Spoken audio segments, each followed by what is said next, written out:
So when we look at that, our concern is everything that we're seeing here is appearing that you were on your phone reading political stuff at the time. So, did you see the glasses right next to that? I did not.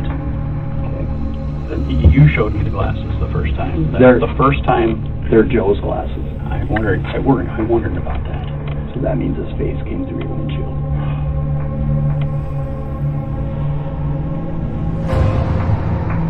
It's a tough thing. Oh. I was thinking that his face did not come through because there would have been blood. I thought there'd been blood everywhere. And now, after I thought of it. We know what the evidence is going to show us, what the evidence does show us. I don't remember. I remember being in the room, but she'll show me what the evidence shows. But yeah. So part of the evidence that is really convincing is there is bone scrape on the inside of the lumbar bars. And that's where his leg was likely broke. That's where the pieces were. So how did he get farther down the road? I mean, did he ride? How did that? His face is in your windshield, Jason. Think about that. And you're going 65 to 70 miles per hour. So I want you to be really honest right now. I am. I never saw him. I got another question for you. Okay? Did you see the flashlight he was carrying? Welcome to the Hedgehog Watchdog. Devin Saxon, joined by Greg Baldwin. Our guest today is Austin Eastman. Actually, two guests today, and Chandler Chan. They're running for governor and lieutenant governor of South Dakota. How are you guys doing today? Oh, we're doing lovely. We're doing great. How are you guys doing tonight? Just chilling, drinking. Yeah. Oh, it's a good time. Hope you have my secret vape juice still stashed in the vault that I've been needing for quite some time. Yeah, it's in my secret compartment in my car. Today's episode, by the way, is brought to you by Pinkcoin. You can check them out at pinkcoin.com. So, what do you guys think about? I guess we'll start with the Roundsburg question, since that's what everybody's been talking about. What do you think about those interviews? Have you seen them? So I've seen about clips of them. Yeah. And by what I've seen, when you deers don't wear glasses. I mean, when's the last time you've seen a deer at your eye doctor? Yeah. It's in your passenger. They said it was in the passenger side where they found the glasses, or was it in the back passenger? No, it was on the passenger side, near the glove compartment. And then a police officer came to the scene and picked him up, correct? Yeah. They were in the car, I believe, when they towed it to the impound. In the interview, they asked him, because the sheriff asked him to get his proof of insurance, and then he said that his insurance was in his glove compartment. So the police officers asked him, well, if you're searching through your glove compartment, why didn't you notice the glasses that were right there in your passenger seat? Right, and that's what I was thinking the whole time, because he was picked up by a police officer, and to not notice a pair of glasses when you have to grab your information from your glove box in the same area where the glasses were, it's just, it doesn't make sense. It's just... You can even, I watch a lot of those, I forgot the YouTuber name, but he does a lot of interrogation, I love those videos. Yeah. So you could just easily tell by the way Roundsburg is just reacting to these questions. You can see the guilt in him. He knows what happened. He knows his career's on the line. Yeah, he knows it's over. And we'll be playing, I'd say maybe after the first half hour, we'll start playing the second half to the second interview, I think, is the most, where they start actually asking the hardball questions, and it gets really good. Oh, boy. It'll be fun.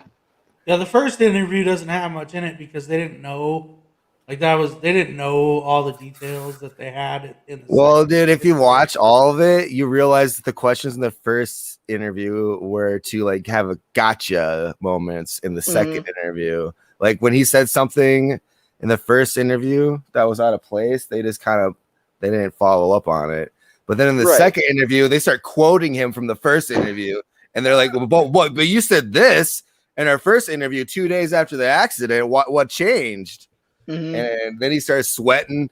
He starts getting real nervous. Oh god. There's a redacted moment for 73 seconds where he's the most nervous in the whole interview, I think. I don't know why they redacted that.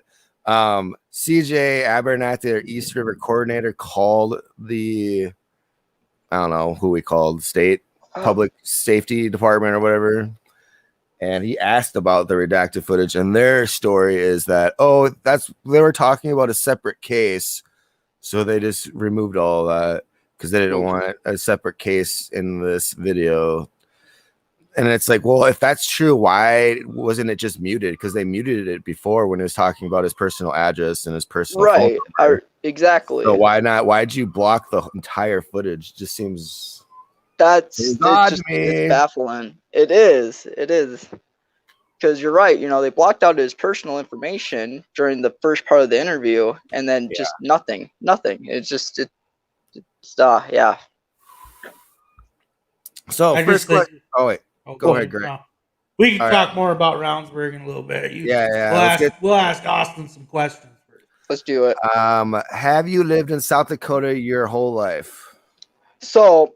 It's a funny story. I was born in Camp Pendleton. My dad served 4 years in the Marine Corps. And when I was 3 months old is when his contract ended. And where is the Camp Pennington Camp Pendleton is in San Diego, It's in Southern California. It's where if you were to join the Marine Corps on the west side of the country, that's where you'd go to boot camp. But after 3 months old, moved out here, cried the whole way because I knew it was going to be cold. And I've been here. I've been in Sioux Falls 97% of my life, and it's been I've been wanting to leave for the longest time, but with how everything is, it's so hard to leave because there's so many problems in the state that need to be fixed. True. What about Chandler? I was actually born in San Diego. So we got San Diego boys here. Yeah. I left San Diego when I was 4 or 5. We lived in Kansas until I was 17. Oh, yeah. And then my stepmom wanted to move back to Sioux Falls. So we moved up here after my dad got remarried. Actually, it was about 6 years after they got married, and then they wanted to come back up here. So are these guys the Californians moving to South Dakota, and we are bringing in those progressive views, guys. Actually, San Diego is probably one of the most conservative cities in California. It really is, surprisingly, for Southern California. Because when you think of conservatism in California, you usually think of like Northern California. Like, not usually northern. I would say San Francisco. And when it comes to southern, really LA. So when and why did you become libertarian? Both of you. Okay, so my dad, his parents were conservative.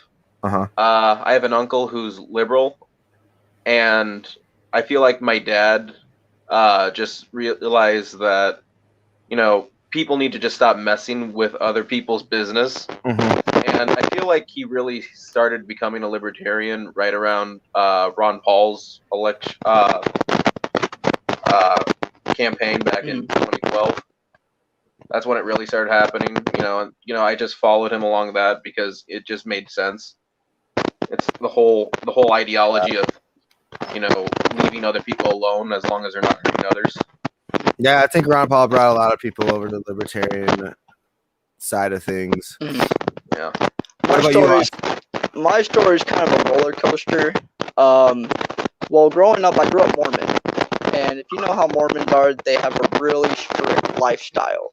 And usually religion affects your political, ideology. So growing up, my family was Republican. Both my parents. And all I knew was, small government's good, but drugs and everything else was bad, because that's sinning. But as I got older, I started to be a little bit more independent thinking, but I was still a Republican. I remember back in Ron Paul's campaign for president, I was watching my grandpa, and he loved Ron Paul. He absolutely loved him. Mm-hmm. And when I was introduced to Ron Paul, all I saw was the R next to his name. I was like, this guy's cool. He's a Republican. Yeah. Obviously not, knowing his background. Yeah. And so I kind of lived up to that Ron Paul standard of Republican, almost like a Rand Paul. And I tried to convince myself that I could change the party. And it wasn't until 2020, early February, March, I was like, I'm sick of this bull crap. What president actually likes marijuana? So I typed in, third parties going for president. I wanted to see what other options there were. Yeah. And I came across Joe Jorgensen, and I knew what libertarian was, but at the time I thought it was more of like a ideology. It wasn't like a legit group. People actually got on the ballot and then nothing happened. It's just an option. Yeah. But I finally got to the point where it was like, I don't want to vote for neither of these guys because I loved Trump throughout 2016. I voted for him. And it wasn't until that early 2020 where I opened my eyes and I was like, nothing's changing. Yeah. I don't feel free. Uh-huh. There has to be another option. And the option is the Libertarian Party. And what, like Spike Cohen, the vice president, candidate that ran with Joe Jorgensen, he even states after the campaign, the only way libertarians are going to win a congressional race is if we go and win in the grassroots level. We need to start winning our local elections. Yeah. And that's when it kind of clicked, like, I need to run and spread this message of true liberty. I can connect with Republicans. Republicans understand my ideology of small government. Mm-hmm. And I want to use that advantage to sway them over to the libertarian side. I'm almost like a Justin Amash in a sense. That kind of was that Republican who just got fed up with it and was like, screw you guys, I'm going to be independent and then libertarian. And that's kind of like how my journey is. I was pretty much conservative my whole life. And it just wasn't until 2020 where I just finally just got on Google and was like, what's my other option? I don't want Trump or Biden. Yeah. So that was kind of my awakening moment. Hey, Greg, are you hearing staticky stuff? Yeah, I'm wondering if you guys couldn't just share the computer audio. We're actually using our separate smartphones. I haven't touched my laptop in 3 weeks. So when I try turning it on, it's like 3 weeks worth of updates it has to do right now. So I think we're getting like feedback from you guys sitting next to each other. Can you guys use one feed? You want to just share? I can just be right next to you. Yeah. How about we'll mute Chandler and then we can just go through the mic. Okay. That's cool. Yeah. How's that sound? I'm not hearing any static anymore. So good, that better? But that whole time you were speaking, it was pretty crackly. Sorry about that. Was it crackly? Yeah. Okay. Yeah, I wasn't sure if it was just me or. Sounded like a bag of Cracker Jacks. Yeah, we made the same mistake. Our very first podcast that we did, we were in the same room together. Yeah. So the audio was just not very good. Because we had two different computers going at the same time too, and the mics were picking up each other. Anyway. Okay, so let's see. We brought up that you joined the Libertarian Party because you were looking for a president that supported marijuana. I wanted to ask a follow-up. It looks like initiated measure 26 is most likely going to be delayed for about like 15 months from when it was supposed to take effect. What are your thoughts on the legislator like overturning the will of the South Dakotan voters? Because 70% of South Dakota voted for this to take effect July 1st, and now it's not going to take effect till September in 2022 if this passes through the Senate, because it's already passed through the House, which unfortunately. Well, my question is, why did it get on the ballot? If you've watched the CPAC with Kristi Noem, she talks about personal responsibility, small government, eliminating regulations, Yeah. And if that's the case and you want your people to speed the power, then why are you letting stuff like this, a measure Amendment A, get on the ballot for us to vote on it, for it to pass, and then for you to say that it's not allowed to be, it's unconstitutional or whatever. Yeah, it's unconstitutional, correct? And that if that's the case, why did it get on the ballot?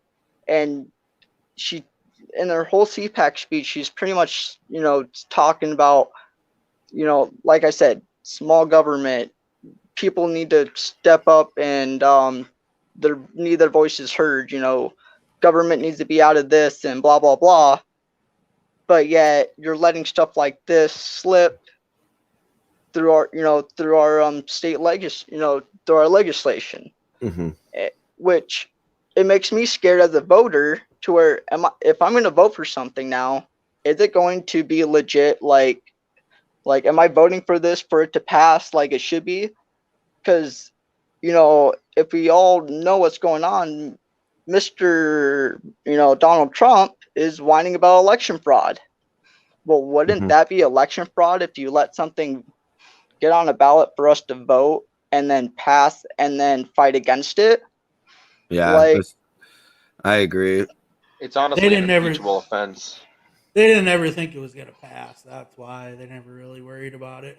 So they started petitioning way late. They only had 2.5 months or something like that. 3 months. Yep. 3 months to get all the signatures needed. So I think that's part of the reason it passed, is because they weren't expecting it to, and they weren't prepared for it to even make it to the ballot. So there wasn't a whole lot of opposition lined up and ready to go, You did see a little bit, we saw some billboards and stuff up that, Which was crazy, because I did see a lot of campaigning and a lot of social media, and just billboards and etc. A lot than I expected that there would be. And I will say that's due to a lot of the small businesses. They did a really good job with, putting their money into, actually promoting, Amendment A and trying to get people to actually vote for it. And which, if you think about it, those small businesses put their money, their time, their effort into trying to get this passed. And now Kristi Noem trying to fight against it. Those small businesses were wanting that to pass, to bring in more businesses into our city, to even bring our economy skyrocket, because there's so much revenue when it comes to the marijuana market. And it just when you make the economy great, it benefits all the small businesses around you. And that's what they're fighting for. They're fighting for that better economy, that extra boost in the economy just to help them, even though if they're not in the business. Mm-hmm. All that money and all those jobs are going out of state because it ain't like people just aren't using or just waiting for it to become legal. Yeah. You know? Everyone that wants to use is already using, and like I said, all that money is just leaving the state. You know, right? Yep. And one thing I will say is kind of funny. Even though it does suck that we don't have legal marijuana here, for those people that are looking for that like medicinal benefit while getting some of that similar experience, I would recommend them checking out Delta 8. It is legal, thanks to Mitch McConnell because of that farm bill in 2018, because he didn't realize that when it came to hemp, you can actually distract a cannabinoid called Delta 8, which is, the little cousin of Delta 9. Yeah. So, I know it sucks now, but I know there's people out there looking for a solution, and Delta 8 is a good solution for those patients looking for that experience, which, I don't want.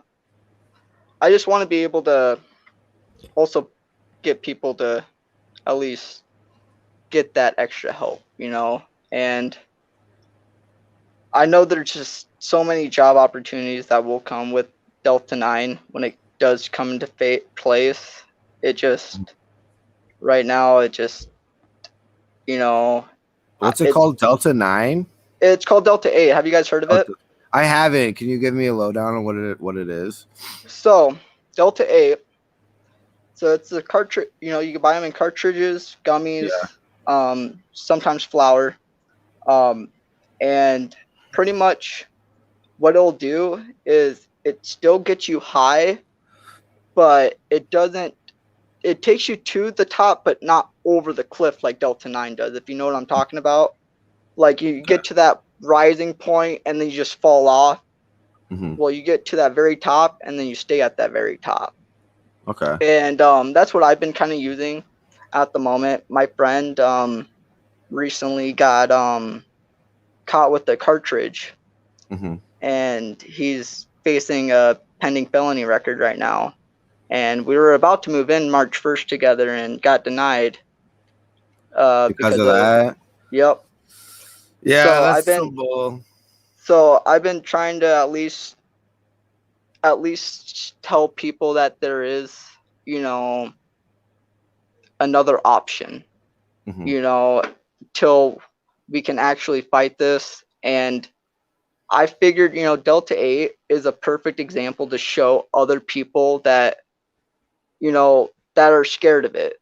Yeah. That, and maybe get people to at least get the idea that normalize THC, because that's what it is. This is Delta 8 is THC. So I figured while we deal with this problem of waiting, let's just choose to start promoting this form of THC, kind of like growing the grassroots level. It's like we as libertarians, it's going to be hard to pour in all of our ideas into like a 4-year term. Yeah. So we got to at least meet in the middle in a sense. And that's kind of, like the benefit right now, and it kind of show people that THC is a friendly option and that it's not a scary thing, Yeah, I find it odd that a landlord wouldn't want someone smoking dabs in their house versus weed, because dabs literally hardly even has a smell to it or anything. It's like, it's probably a preferable thing to smoke. It really is. If you're, if you're worried about smoke damage or whatever the hell, I don't even think weed smoke damages. It really doesn't. I think that's just cigarette smoke. It is, because there's so many chemicals. Is that a picture of Christy Nome behind you? Oh yeah, that is our Christy Nome. We got her signature, her autograph. She wrote down Cooper, But yeah, that is Christy. That's Christy Nome up there, guys. It's like a pen name. That's yeah, it's her pen name. It's actually we're secret. Me and Christy are secret lovers. She knows that I'm running against her, and she does want me to win. Mm-hmm. So her pen name is Cooper, so no one knows. But just keep that on the down low, guys. Let's rotate to a national story. How about Biden recently launched an airstrike in Syria? What are your guys' thoughts on that? Same old. Yeah. Doesn't matter who's in office, it's gonna happen. And that's the reality of it.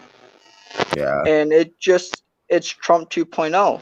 And I'm getting to the point where I'm getting liberals asking me about the Libertarian Party because they're sick of kids being in cages and they're sick of bombing Syria. Yeah. You're literally Trump covered. You're the Trump blue flavored Kool-Aid. You're basically the just blue. You're the another blue. George Bush. Right. Right. I really wish they would have done a backstory.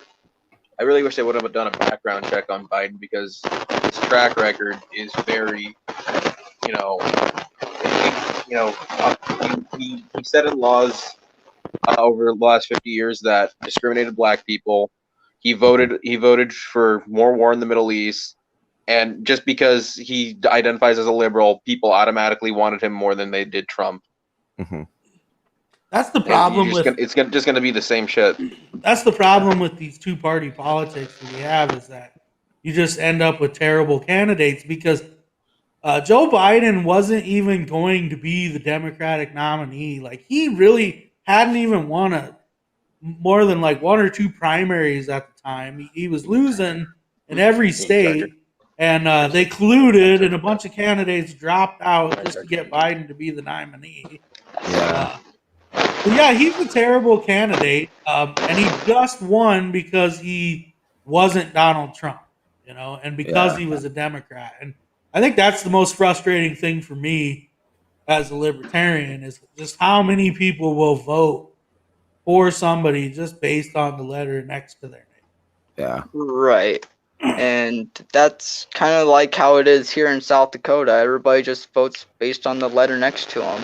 I know a lot of Republicans now that are pissed at Kristi Noem because of the whole marijuana situation. Yeah. But yet are still in love with Donald Trump. It's not even the Republican Party anymore. It's the Trumplican Party. I'm sorry to say that, but it's not the same Republican Party. Because you have a portion of the Republican Party now that is, totally against Donald Trump. So it's a weird, strange ideology now. And, but yeah, no, I totally get what you're saying. It's just based off a letter. And that's how I kind of looked at it, my first time voting in 2016. Yeah. Donald Trump had an R next to his name. That's all I knew. And I knew that he used to be a Democrat. I knew he used to be an independent. Shoot, I honestly thought he was going to legalize marijuana throughout, these 4 years. Mm-hmm. I mean, he made a little bit of improvement with the hemp bill, but still, it's still the same old. Yeah, I thought he was actually going to pardon Julian Assange, but I thought he would too. I'm still shook that he didn't.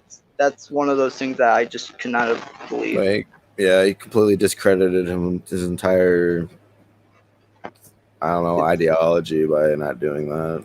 It's just sad though, because he's living in Russia, in the country. I mean, that he just has to accept now. I mean, I was listening to an interview, and he was just saying that, he's just raising his family in Russia, and it's just that's how life is at the moment. And Snowden. It's just a sad reality. Yeah, I was disappointed that Trump. I heard a little bit of his speech at the CPAC, and he said that he wasn't going to start another party. So that sucks. I was kind of hoping the Republican Party would split up. Yep. Then we could defeat them in detail, but we got this big juggernaut to take down still. Yep. So what are you and Chandler's let's see, what are your like top issues? So my top issue is the reservations in South Dakota. I mean, they're the poorest in the nation. Like, they're living in poverty. Yet Kristi Noem is promoting this great state of opportunity, but yet we have a civilization of people that are living off, the pretty much a socialized government system. And for the longest time, it's been sad because they can't open up their own businesses, and everything has to go through the tribal government. And the tribal government can do whatever they want with the money that they get sent from the government. They can mooch off of it and use it toward their family.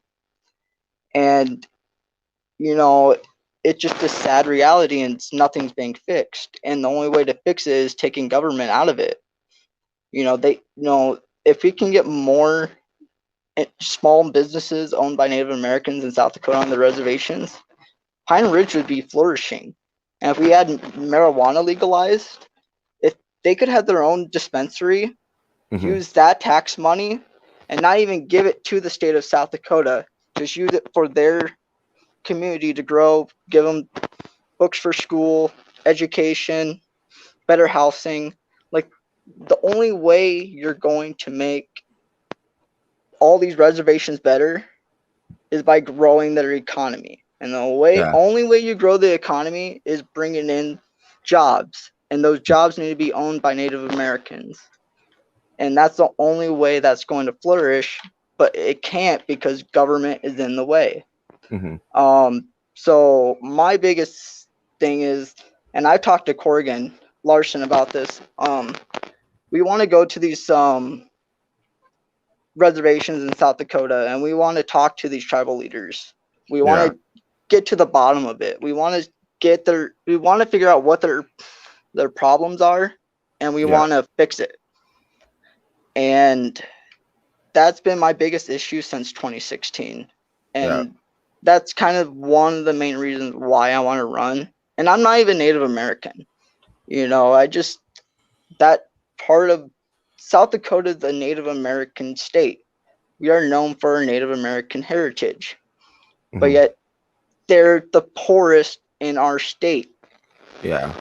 And government is the reason for it, and needs to stop. Yeah.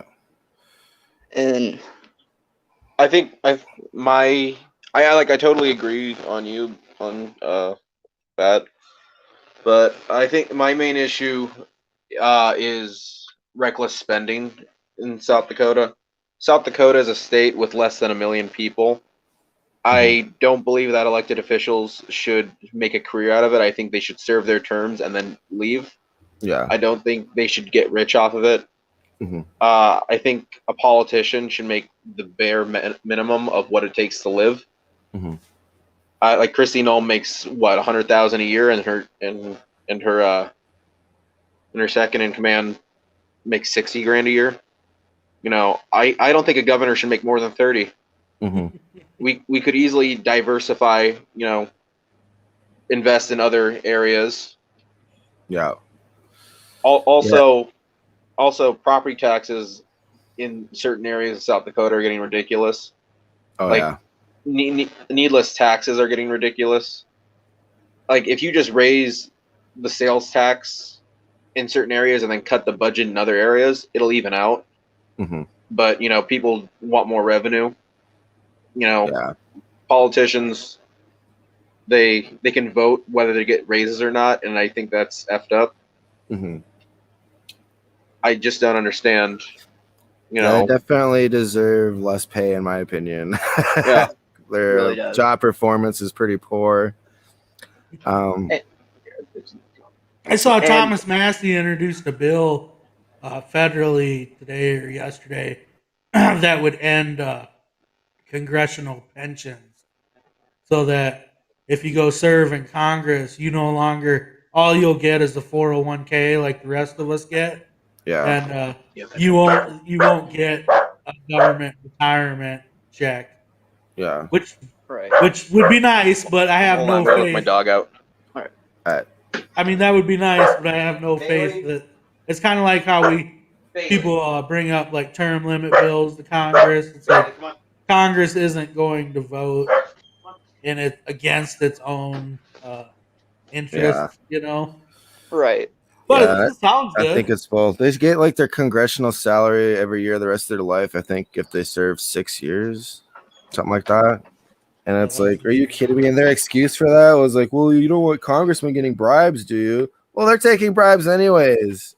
Right. They'd be out of office anyways. And that's after a the bull crap excuse. Like, really? Is that really the excuse you want to use for why they should get a lifetime pension that's literally the same salary as what they made when they were serving? Like, right. give me a break. And speaking of salary, me and Chandler, our promise to the state of the South Dakota people is, the governor makes about $100,000 a year, I believe it is, and I think the lieutenant governor makes about 50. Yeah. Well, we still got to live, but we don't need that much money. Yeah. So we only want to take a $30,000 salary. We do not need that much money to be, a leader of a state. You're there to be a leader, not to get rich. And that's our promise to the South Dakota people. Oh yeah. Yeah, I find it weird how a lot of congressmen they come out of Congress with like tens of millions or hundreds of millions of dollars, and they don't really own a business or they don't do anything really. It's like, how are you accumulating this mass fortune? Nancy Pelosi. Right. And like, think about it. Kristi Noem graduated from SDSU, correct? I don't know. Well, I believe she did. Yeah, she did. Well, that comes with, obviously school debt. If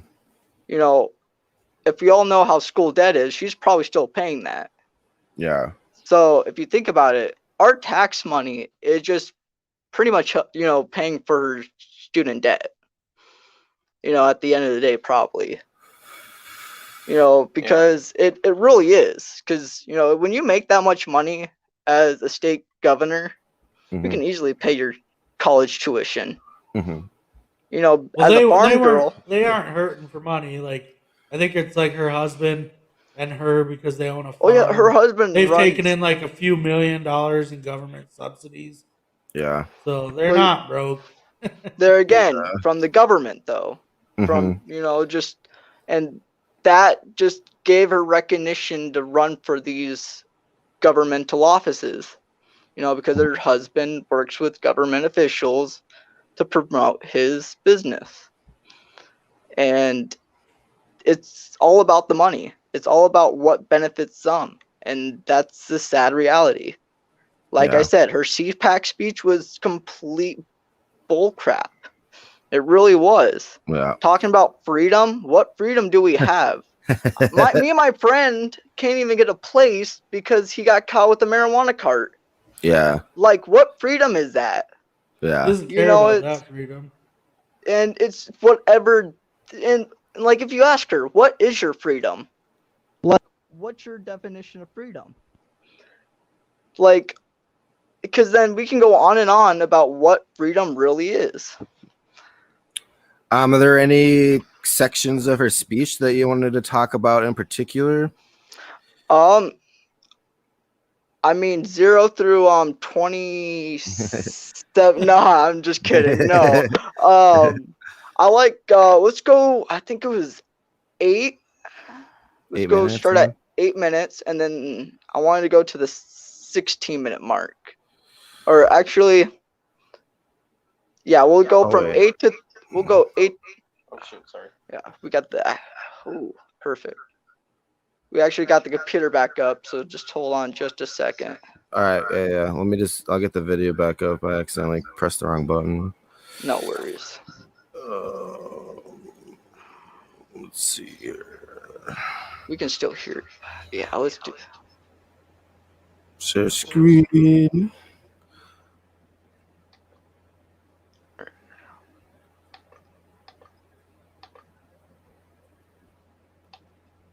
All right, 8 minutes. There we go.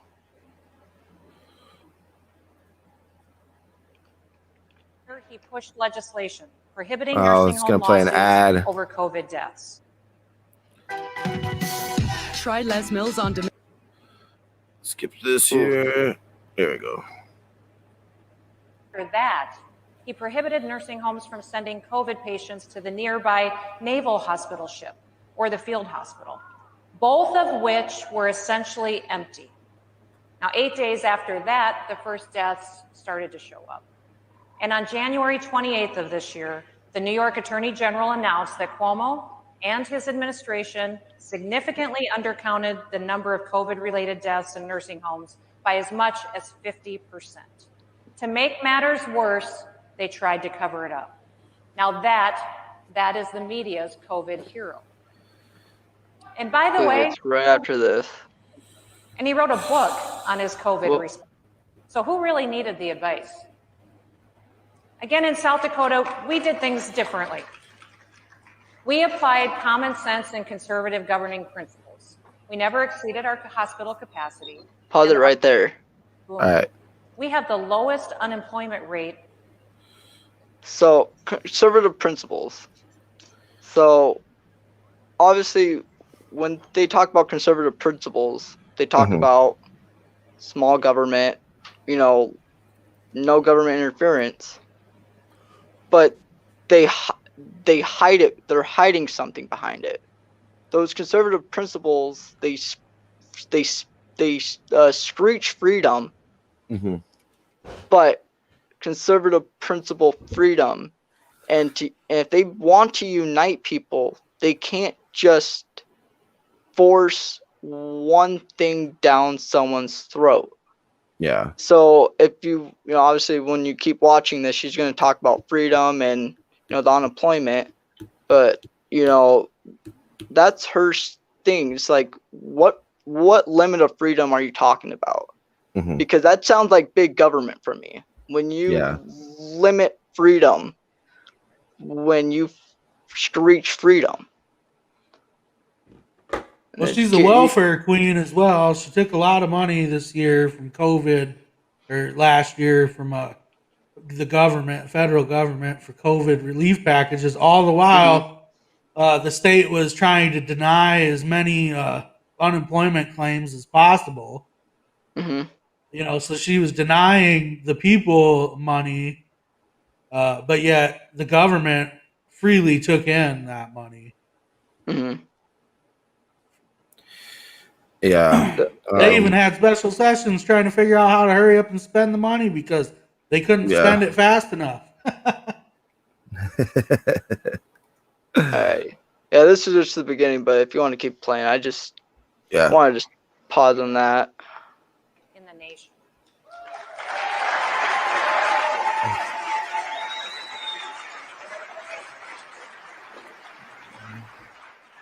We are #1 in the nation for keeping jobs, keeping businesses open, and keeping money in the pockets of our people.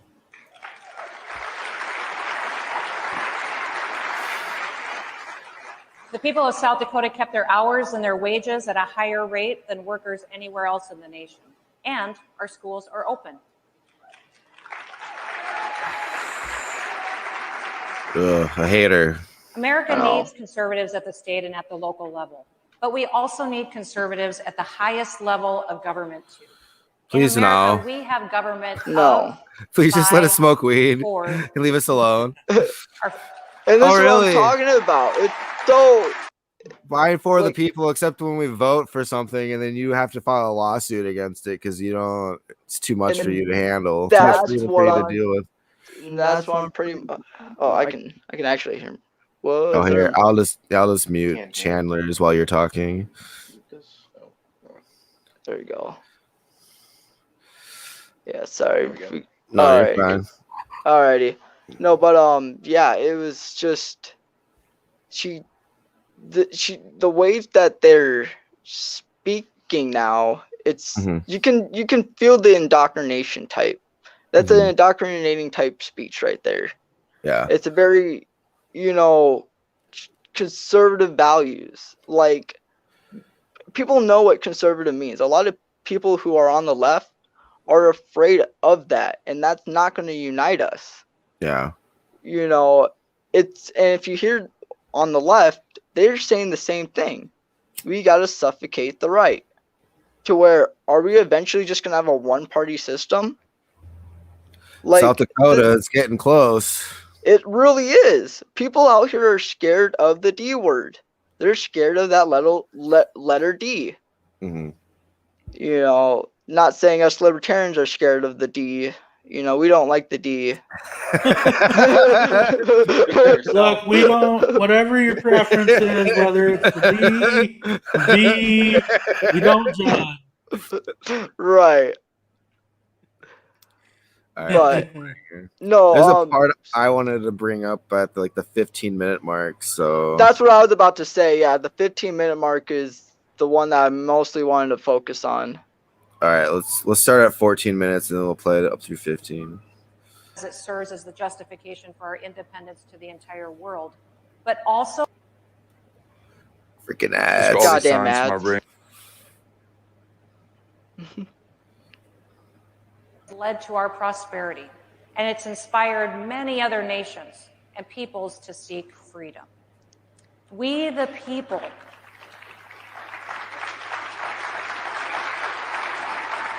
Yeah, we want freedom in South Dakota. That means we want to smoke weed. People have consented to a government that will serve all of us equally, a government that will protect. But yet you're just talking about just suffocating people with conservative values. By our Constitution. Yeah. It is our duty to renew our commitment to these ideals and to pass them on to those who come after us. These ideals cannot be dismissed as the opinions of flawed men. Our founders had their flaws, certainly.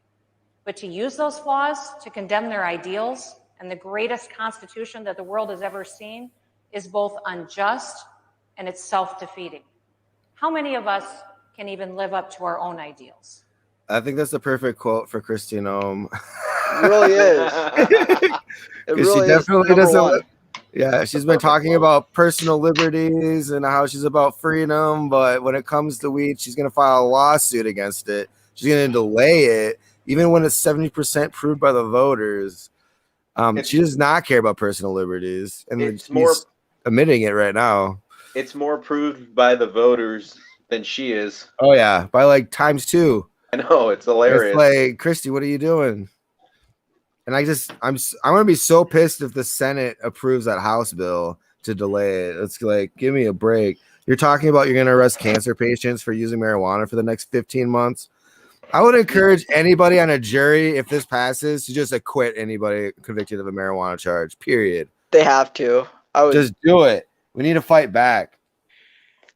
You know, we really do. It's getting ridiculous to the point where it's just like I don't want to get luckily I don't work for Disney, so I'm gonna use this reference. Us marijuana users are almost like Jews in Nazi Germany. We're in hiding. You know, we don't want to get caught. You know, come on, Gina. Oh God, I'm gonna lose my part as you know, the little alien guy. Sorry, But yeah, you guys Sorry, this Delta 8. You know, like I said, guys, you guys gotta try this stuff. It'll kind of make you feel good. Let's make sure I don't have any more questions, and then I figured we'd move on to the Ravnsborg interview, or his police interview that was put up on the internet for like 2 days, and a judge ruled that it should be removed to give him a fair trial. That's ironic. Is it still up though? It really is. I have it's on hedgehogwatchdog.com if you want to watch the video. We'll see if they take hedgehogwatchdog.com down. I don't know. I read through the judge's order, and it only applied to state pages or publications or whatever. But one more question for Austin and Chandler before we move on to the video. Why did you guys want to run for office? He asked me. Both of you. Oh, well, yeah, that's what I pretty much asked Chandler because he's the only libertarian friend I know. And I was like, you know what, Chandler would be a good guy. You know, it's like we're two non-white men. You know, that's what liberals want. You know, they don't want the white guys. But if a combined total, we would be 1 1/4 white man. That is absolutely correct. Because my dad's Filipino and Chinese. My mom is white. And what is it, your dad or your mom? So my mom is half Panamanian. My grandma's from Panama. So I only got 1/4 of that Hispanic. So I'm like the Taco Bell of the Hispanic community. So yeah, you know, but the reason why I wanted to run was throughout schooling, I was in special ed, and I was told that I would only get a simple job. I'm not going to go anywhere in life. You're not going to go to college, and like that sucked. And after graduating, I really didn't know what to do. But I started getting into politics, and that was just my drive. That was my hobby. Mm-hmm. I loved politics. But throughout high school and throughout my, government schooling, I was told that I was not going to go anywhere in life. Mm-hmm. And with, and I was throughout my 18 through even now, like I still didn't even know what I wanted to do. And all I really liked was politics. Yeah. So what I've came to the realization is that I have a message, and I want to show people that even though you have a learning disability, you can do something to impact your community. If you have a message, you need to spread it. Yeah. And even if it's a negative, bad, terrible message, still do it, because at the end of the day, someone's going to come up to you mm-hmm. and ask, hey, let's be in the middle on this. And that's what we really need in our society and in our federal government is pretty much what we have in our local city elections is you can't run under a party. Yeah. And that would be my next issue, because that's my main issue. One of my main issues is eliminating parties in the first place. Mm-hmm. I want to be able to where we make South Dakota elections non-party related, to where people aren't voting for the R's and D's like you were mentioning earlier. Mm-hmm. They're voting for a name, like they vote like for the city elections. Yeah, like city elections. Yeah. Right. So that's the system that we need when it comes to elections. And I want to make it happen in South Dakota. I want to make South Dakota the first state to where we don't have party affiliated, leaders in our government. And and like, to continue on, like another reason why I want to run is because I was a Republican that knows other Republicans that were in my situation, to where they want this freedom but are scared of Democrats, and the only thing that they know to fight Democrats off with is Republicans. Mm-hmm. And I want to show these younger Republicans that you can change. And if you're afraid that libertarians aren't going to go places, well, I'm trying to get to that place. And let's come together and actually take out the swamp Christy gnome that you're telling us to get rid of. There's Republicans out there that are, screaming to impeach Kristi Noem.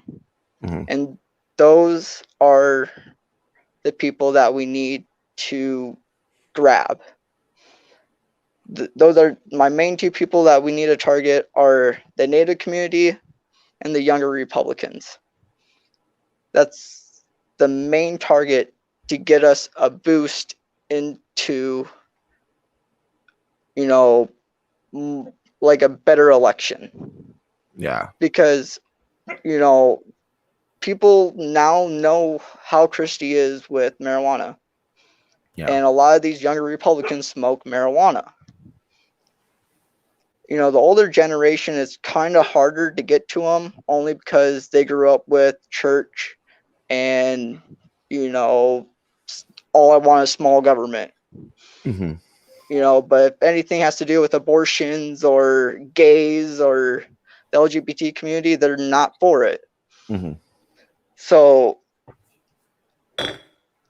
it's trying to get, to bring that independent-minded change to South Dakota.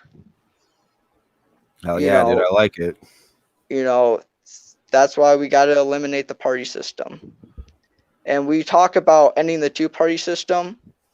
Well, I want to blow that, mother effer up, Yeah. I want to eliminate that thing. And the only way we're going to do that is starting from the local level and showing people that we can live in this society where we can be independent thinkers and we don't need a party to back someone up to be a leader. Oh, yeah, dude. India uses a 50-party system. What kind of a system? 50 different political parties. Oh, okay. That might be a bit many. That's a bit. Some of them have just slight nuances, differences. I would like 50 to see 50. That'd be cool. It's like you go to Cold Stone Creamery, you want all as many different types of flavors as you can get, man. Right. But let's start with this Roundsburg interview. If you're not from South Dakota, our Attorney General ran somebody over. He was only charged with careless driving, which is maximum penalty of 30 days in jail. But he was charged with 2 other traffic infractions, so if they give him a maximum of those two too, that'd be 90 days. Real quick before you start the video, there was some news that came out the other day too, where one of the top Democrats in the legislature, they had a bill earlier this session because Kristi Noem's been traveling around the country, giving all these speeches and campaigning for Trump and this and that. So anyway, the Democrats came up with a bill that ended up failing, but they wanted to know how much all this traveling around has cost the taxpayers in South Dakota. Yeah. And Kristi kind of used her influence and killed that bill. But anyway, so that top Democrat the other day went to Roundsburg, who is still the acting attorney general, and is trying to get him to investigate her travel expenses, which you'll see later in this video that he's going to play. But there's definitely, Kristi Noem called for Roundsburg to resign like a week ago, and then you're going to see in the video where it kind of looks like Roundsburg is scared of her. Yeah. And it's just interesting. Like I said, so there's a guy asking Roundsburg to investigate Noem right now. That'd be so epic, dude. That'd be like a Game of Thrones twist. Yeah, like they're fighting, and it might end up benefiting us all, right? Yeah, it really could. Because I did hear something about that. Like Kristi does want to impeach him, and if we can do that I'll give Kristi a gold star on that one. She'll get a golden sticker for that one if she can impeach, Roundsburg. All right, let's start. MSNBC. I look at the 3 big networks, I guess I call it. That would be what I just let me know if any of you want me to pause it so we can talk about what he just said. Traditionally look at, I guess. Okay. How many of the local newspapers do you do those online, man? I haven't since this, and till this happened. Okay, I bet not. I was not a normal 10 o'clock at news or watcher of the frequent news. I guess we get the Argus Leader paper and the Rapid City Journal paper at the office, and I tend to look at those, but I will look at those at the office periodically. Okay. So what would you think, though, if I told you that when they did the phone extractions, they found some internet activity on your phone around that time? Well, I guess I don't not use my phone, but I did not use it at the time of the crash. No. Okay. But were you using it up to the time of the crash? Look at that pause. Yeah. No, I was just saying, no, look at that pause. Look at the pause, and yeah. Yeah, because he knows. He knows. He's thinking about it. It's going through his head. He knows he was on his phone that whole time. Yeah. This is also a guy that makes a living remembering facts and details, and he's a lawyer. Right, you're a lawyer. You're supposed to know this stuff. Like, so he doesn't know a lot in this interview. Well, no. The video quality is very poor, but even with this, you can see the guilt on his face. Right. Yeah. Here, hold up real quick. My phone's almost dead, so I'm actually gonna cut out to this, and we're just gonna go on Chandler's. Okay. We're gonna eliminate the headset. Okay. 1 second. All right, let's keep playing while you guys are getting situated.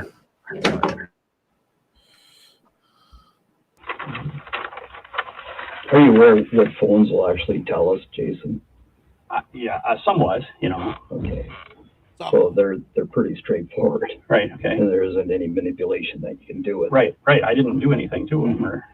Right, and we didn't either. Right. Yeah. That's what I'm trying to say. Right. And it's like... The best I can recall is that the one phone was on my, on the seat, and I never touched that one. That's the Droid. That's the one they said they couldn't get the information off of and would have to mail to New Jersey. And it slammed into the wheel well, is what I remember. The other one, I remember, I would say prior to or right at Highmore, I set it down on, but through the journey, it fell down a few times, but onto the gear shift, but I was not using it at the time. So why he's saying that is, you can tell if your phone, like the newer phones, you can tell if they've been dropped. They'll record it, and it's like data which the police have downloaded from his phone. And so that would also be able to tell when an impact would have happened if you're in a car accident, because it would be like a free fall ding. So like what he's trying to say is like, I dropped my phone a couple of times right before impact too. So like he's trying to adjust the time of impact. And like he was saying it was going through his seat cushion. Well, I mean, I'm not a real smart guy, but like I usually pull over to the curb to go grab my phone and not do it while I'm going 60 miles per hour on the highway. Yeah. At least pull off before you grab your phone. Yeah. Chris German says, I think he was drinking and texting. Yeah, I mean, I wish that breathalyzer was taken at the scene of the accident. I think there's a reason why it wasn't too, in my opinion. Corruption and cover-ups issues. I know that. Okay. So you set it down about when you got to Highmore? Yeah, around Highmore, the console, there's a little console. I set it on top, and I know I had both plugged in, both were charging. And it would slip down, and I'd pick it up. And, So what were you doing before you got to Highmore? What if he just, I looked at the time. What if the phone fell off the seat and he was actually like reaching down to grab it at the time of impact? Because that would be about the only thing that makes sense to me as far as like why he claims he didn't see it. Yeah. Because it's like you would know what you hit. Uh-huh. You know what I mean? But if you were like down on the floorboards, essentially, at the time of impact, I mean, it's still reckless driving. Well, yeah, I don't want to make excuses for the guy. But. Right, and still, even with that, like if that was the case, you know, he did still step out of his vehicle, and there was a flashlight in the area. I mean, I mean, the flashlight probably stays on after impact. I mean, I don't know if it shuts off or anything.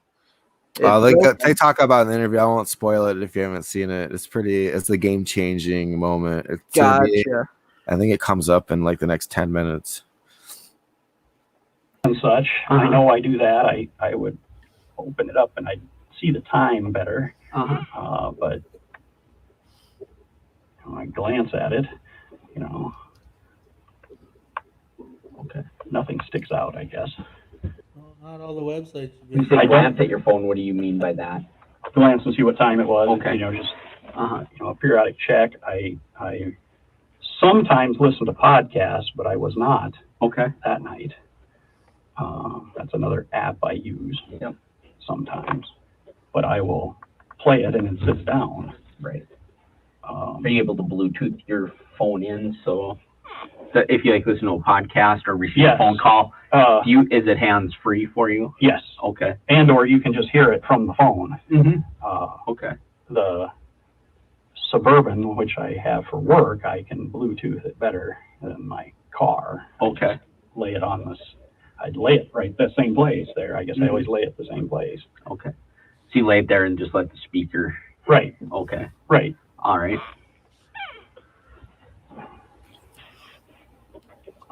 So were you using your phone besides for the phone call? He was trying to make any excuse he could. That's right. Were you?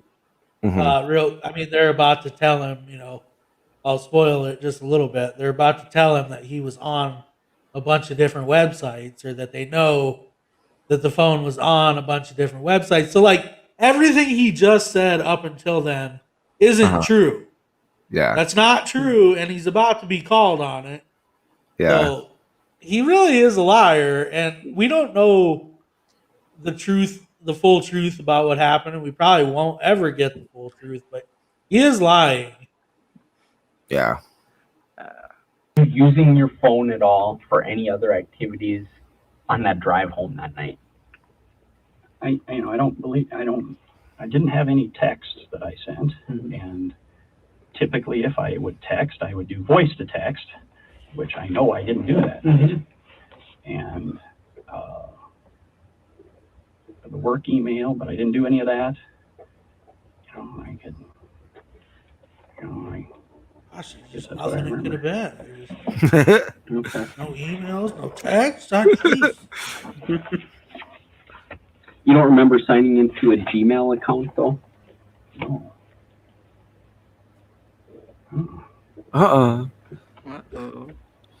Because it's just always hard to get to where you need to go. That's a hard one to get to. Right. Okay. Yeah.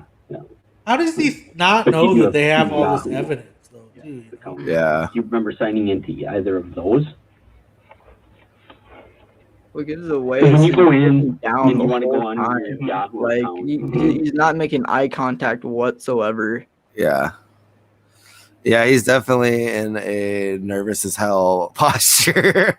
He really is. You don't even need to be a body language expert to notice it. I don't think he was ever expecting these interviews to go public myself, because what if somebody gave him bad advice and was like telling him, "Oh, you don't have to worry about that. They don't know. They can't read your data. They don't know." You know what I mean? Because it's like I say, like on this video, like we're literally watching him lie. Yeah. Why? I don't know. You know, I don't remember that. No, I didn't get any emails or texts. No, you know. Yeah. Which just seems weird to me that you're the attorney general and like you're lying like a common criminal. He learns a lot from his customers. Yeah.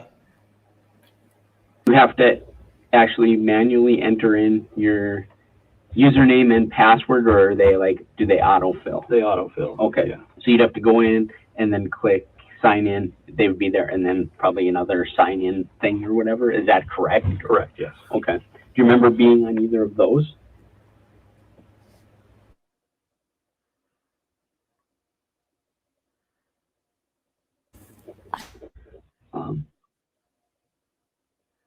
Yes. What is that?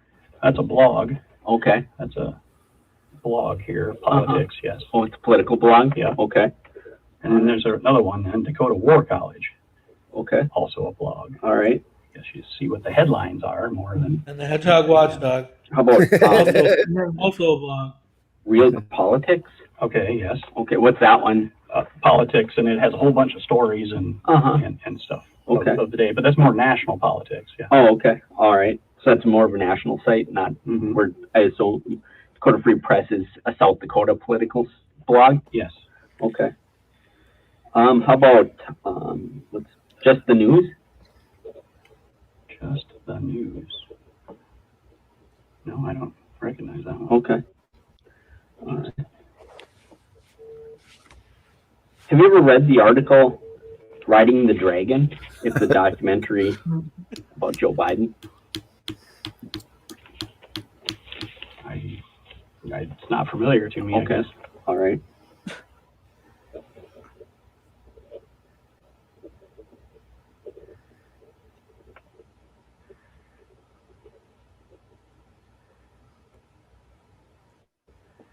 Well, here, I'll kind of show you where I'm getting this stuff from. Yes, absolutely.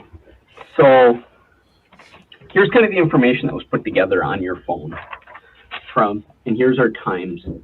So outgoing call, 10:24. That's what time you made the 911 call. So, and that's all fine and dandy, you know. But leading up to that,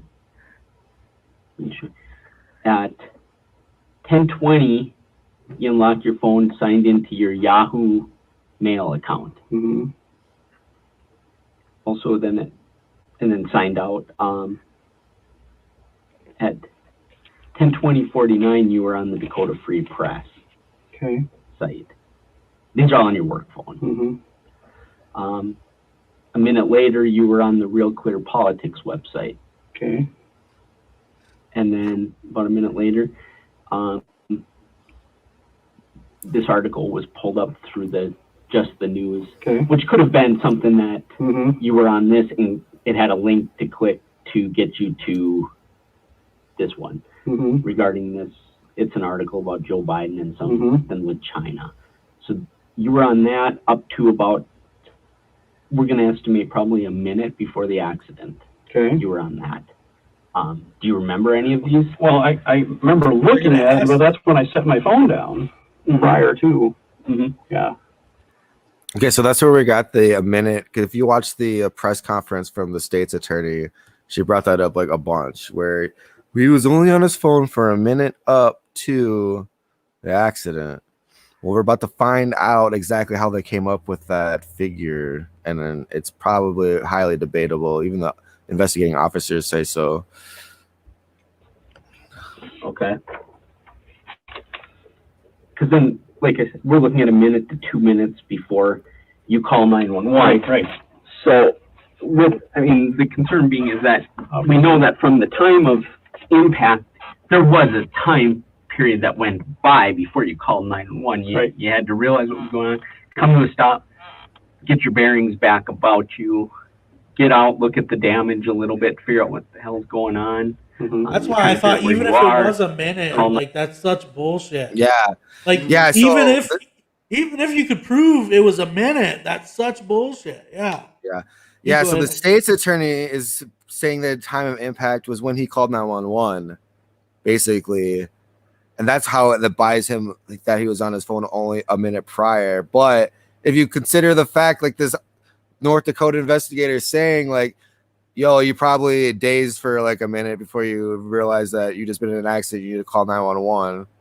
So like you didn't call 911 like immediately after you hit the dude. Yeah. So you were on your freaking phone reading news articles, driving on the highway in the middle of the night. Well, and would they afford anybody else that same leeway? Yeah. Like if you and I were in an accident and they could prove that we were on the Hedgehog Watchdog and a minute before an accident, like they would charge us with that. They wouldn't let that slide, you know. Right. One, so it's reasonable to say that there was a minute to 2 minutes that passed from impact to when you were actually on the phone with 911, right? That would be reasonable, correct? I mean, I guess, yeah. So when we look at that, our concern is everything that we're seeing here is appearing that you were on your phone reading political stuff at the time. But he doesn't remember any of it. I set it down. I know I did. But I just want that's not what the data is showing, bro. The data doesn't have a conscience. It's not lying. It's just saying what was happening at what time. Mm-hmm. Like, you're the one that's been lying. You've been caught lying before already in these interviews. Nah, this is the liberal agenda. Really This is. is the this is the liberal agenda trying to get it. There we go. did you maybe set it down after the accident? No, I grabbed it and went out. Mm-hmm. And it was sitting in like the center console area. Center console area, absolutely. Okay, so when the impact happened, that phone was sitting in the center console. Absolutely. Okay. See where this obviously. Well, yeah, yeah. It's an issue. part of this, Jason, is we have a job, Mm-hmm. right? Absolutely. People make mistakes, Right. and we're thinking you made one. I don't remember being on my phone. I set it down and I shut the radio off and I looked at the speedometer is the best I remember. Yeah. But I don't, that's what I was, worrying how fast does that transmit that you do that, that you set it down. And I never shut the browser, I guess, a lot, It didn't continue browsing. It shows you unlocked it and such. So, it's a tough position. We know, we know, but it's like, it sure appears to be a problem here. And we want to get ahead of it, right? Just like you do. Right. I get it. I know what kind of position you're in. It's tough. Mm-hmm. But these don't just appear too. Right, I understand. I looked smart enough to know that technology is but I instant. I remember I sat down because I was getting rid of distractions because I wanted to think about these cases. But I shut it down there. And it could have been just at that moment. But you know right. You know the speed of technology today. You're a smart man, right? And it's like the speed of technology is amazing. Mm-hmm. And I was not looking at it when it happened. I won't say that I was. No, I set it down and I went to hit I shut the radio off and I looked at the speedometer. Mm-hmm. So is it maybe when all that was going on that the impact happened? Well, that's the best message that I can remember. Boom. Mm-hmm. Yeah, and it could be instant. So he said in his first interview, he said that he was looking at a sign to see how far away Pier was at the time of impact. So he's looking out his windshield. In fact, let me just show that real quick. And in this interview, he's saying that he was looking at a speedometer and whatever, like looking away from his windshield. But even like you mentioned earlier, like if you're looking at a pier sign or a sign telling you how far you are from pier, and they found the glasses, like they're like in the passenger side, like how can you not see someone go through your windshield? Because when you're traveling, normally the signs that should tell you how many miles you have left to go, they're usually on that passenger side. They're on the right side of the road. Yeah. If you're looking at that, and how don't you see someone fly through that side of the, passenger side? Like, but even then, he's changing up his story, and you can just, even by his body language, you can just tell what he's definitely lying. So this is the first interview. We're going to see what he says he was doing at the time of impact in the first interview. And then I saw a sign that said 48 miles to pier. And, you know, you just kind of did one of those groans like, oh, you still got 48 miles to go. And then, quite frankly, wham. Okay. I hit, the incident happened. I never saw anything until the impact. Okay, so he just said, I never saw anything until the impact. That's an exact quote from him. So we're going to come back to that very shortly in the second interview that I'm going to bring back up here.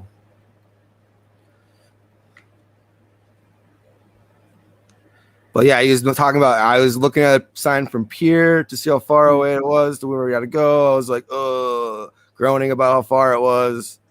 And like the speedometer and then thing, that's like, the impact. So now he's saying it was a speedometer. Yep, saying it was a speedometer. He's putting his phone down, turning off the radio. I mean, unless you don't drive with cruise control, I mean, there's no reason for you to check your speedometer. Yeah. Like, instantaneous. Right. We get right. We get that. It could be instantaneous, and like you said the last time, right? Wham, there it is. Mm-hmm.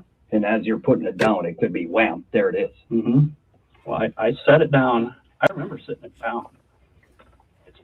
I pretty confident I shut the radio off, and then wham, looked at the speedometer. This was the best I remember. And then wham. I was not looking at my phone. I know it's the law, and I was not looking at it at the time it happened. No. You've been kind of called out on that before too, haven't you? I don't know what you're about. So somebody, when you were texting or tweeting when you were going through the Black Hills, well, that was a similar type situation where, well, yeah, and you got kind of called out on that. That's what I mean. Right. And they. Oh, now you remember. We heard about all that. What do you mean? Joe and I have done.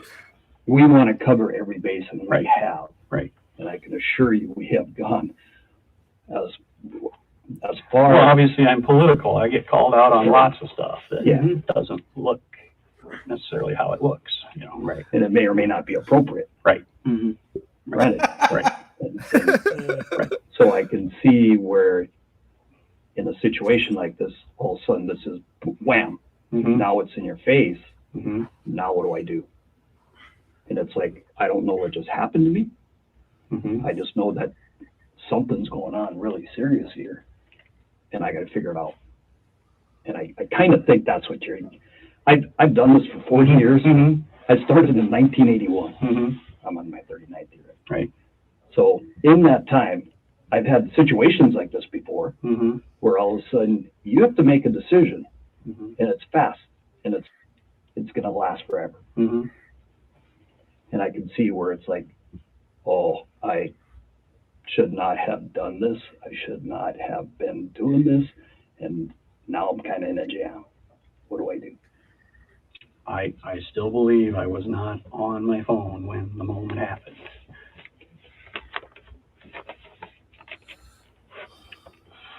Well, that's not what your phone says. Yeah.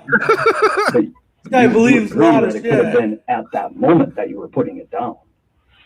I think there's a saying that if you believe the lie, it becomes the truth, right? Yeah. Isn't there a saying like that if you believe the lie? Yeah, I think. I know. Yeah. You believe. Can I borrow his phone because I need to call bullshit right now? All right. And reach to shut the radio off. Well, now he's shutting the radio off. Was that 10 seconds, 5 seconds, 20 seconds? I don't know. But, wham. It's close relation, I guess. Yeah, it's really close. Right. But I was not doing it at the time of the impact. I set that phone down. I know I did. Do you remember reading that article at all? No. It's basically about Joe Biden. I looked I at did it not have my phone with me. When we get these, right, Jason, we can go look at what you're looking at. Right. Yeah. And it's about, about some conspiracy with Joe Biden in China. Who knows? I didn't read. I guess I would say I glance at headlines a lot. I don't read articles when I'm driving. Right. And it probably was an Glance at the intriguing headline. I mean, I would guess. Right. Because when we enter in the address that was on your phone, it actually takes you to the article. It's not just like a headline where you scroll down and see other headlines or whatever. You were on that article. Okay, so like you go from Real Clear Politics to the article, and you can click on, that's what Real Clear Politics is. You click on article. Sure. And then they take you to the article. So, right. Kind of what I was saying is I think you were probably in Real Clear Politics, clicked on this Riding the Dragon, which took you to just the news and that article. Okay. But I'm speculating I don't too know, on, I'm guessing on that. Yeah, I've never heard of just the news, no. Right. Which made me think then that you were on Real Clear Politics, clicked on an article, and they probably have it embedded in their site that you go to these sites for the article. Right. But you don't remember reading that article at all? No. Okay. Like I said, I glance at headlines. You're not supposed to while you're driving. Well, like I said, I know you said you glance at headlines. This one you actually went into the story. I mean, you This actually, one we can tell you read every fucking word. You even commented under the article under a pseudonym. So my recollection is I'm getting rid of distractions because I'm going to think about those two cases. I know those cases. I'm setting it down, shutting it off. So you're distracted, getting rid of distractions. Like we were just talking about. Yeah, you're distracting. And the part that you had told us excuses are distractions. Where it was. To excuse them from other distractions. Like see what I hit caught up until doing the right thing, guys. Well, I couldn't be distracted because I was distracted doing another thing. Yeah, just a plethora of distractions. Here's where he brings up that quote again, where he says, "I didn't see anything until the impact." So that part of like we were just talking about, Jason, and the part that you had told us in our last interview, where it was, I didn't see what I hit until the impact. Well, I never saw. That's your quote. Okay. So in light of that, that would make sense. That right there would make sense. You're putting it down, wham, and then your head's up. It's like I just hit something. Again, does that sound logical? Well, I'm getting rid of distractions, and I look, like I said, I remember my hand, for that radio, and then to the. Well, which was it, the radio, or you were putting the phone down? Or were you looking at that sign to pier? Like, what are you doing? Yeah, I was seeing how far pier was, but I'll turn down the radio and put my phone away. Drop my phone. Distracting. Little action. I think he's the oldest guy I've ever seen that probably needs Ritalin. So you had your phone call. Everything that's distracting him. With my father, are we talking about? Yep. And then even the second one with your dad. How about on your way there? Were you on your phone talking to anybody then? Do you remember what you were looking at when you were driving out there? No, I don't think I called anybody. Okay. Do you remember what you were looking at? I might have looked at articles and stuff again, yes. And it's hard.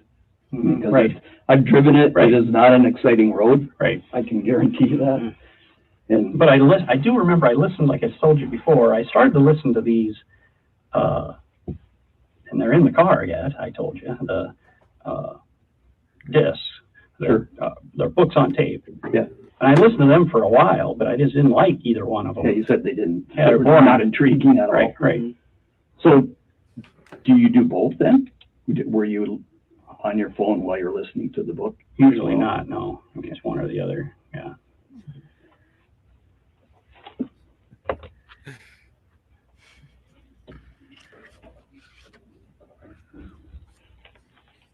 How much time did you spend looking for your insurance card?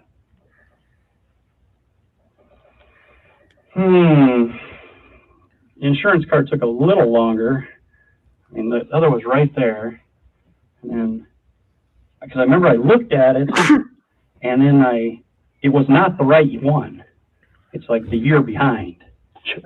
And I looked at it, and that wasn't right. And I looked at it a little while longer, and I took it back to the sheriff.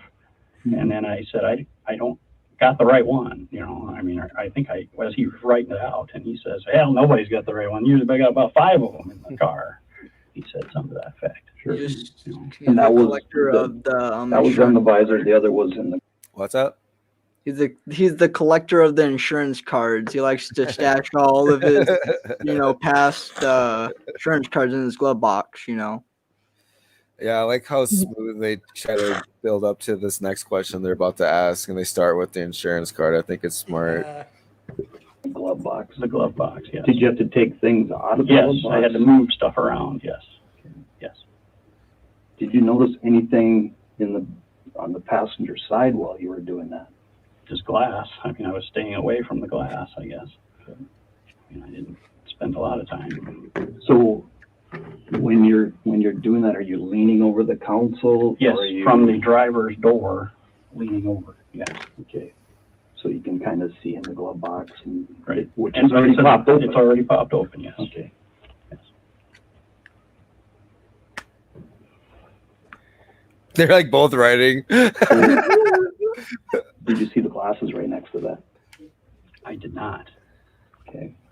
You showed me the glasses the first time. They're the first time. They're Joe's glasses. I wondered about that. So that means his face came through your windshield.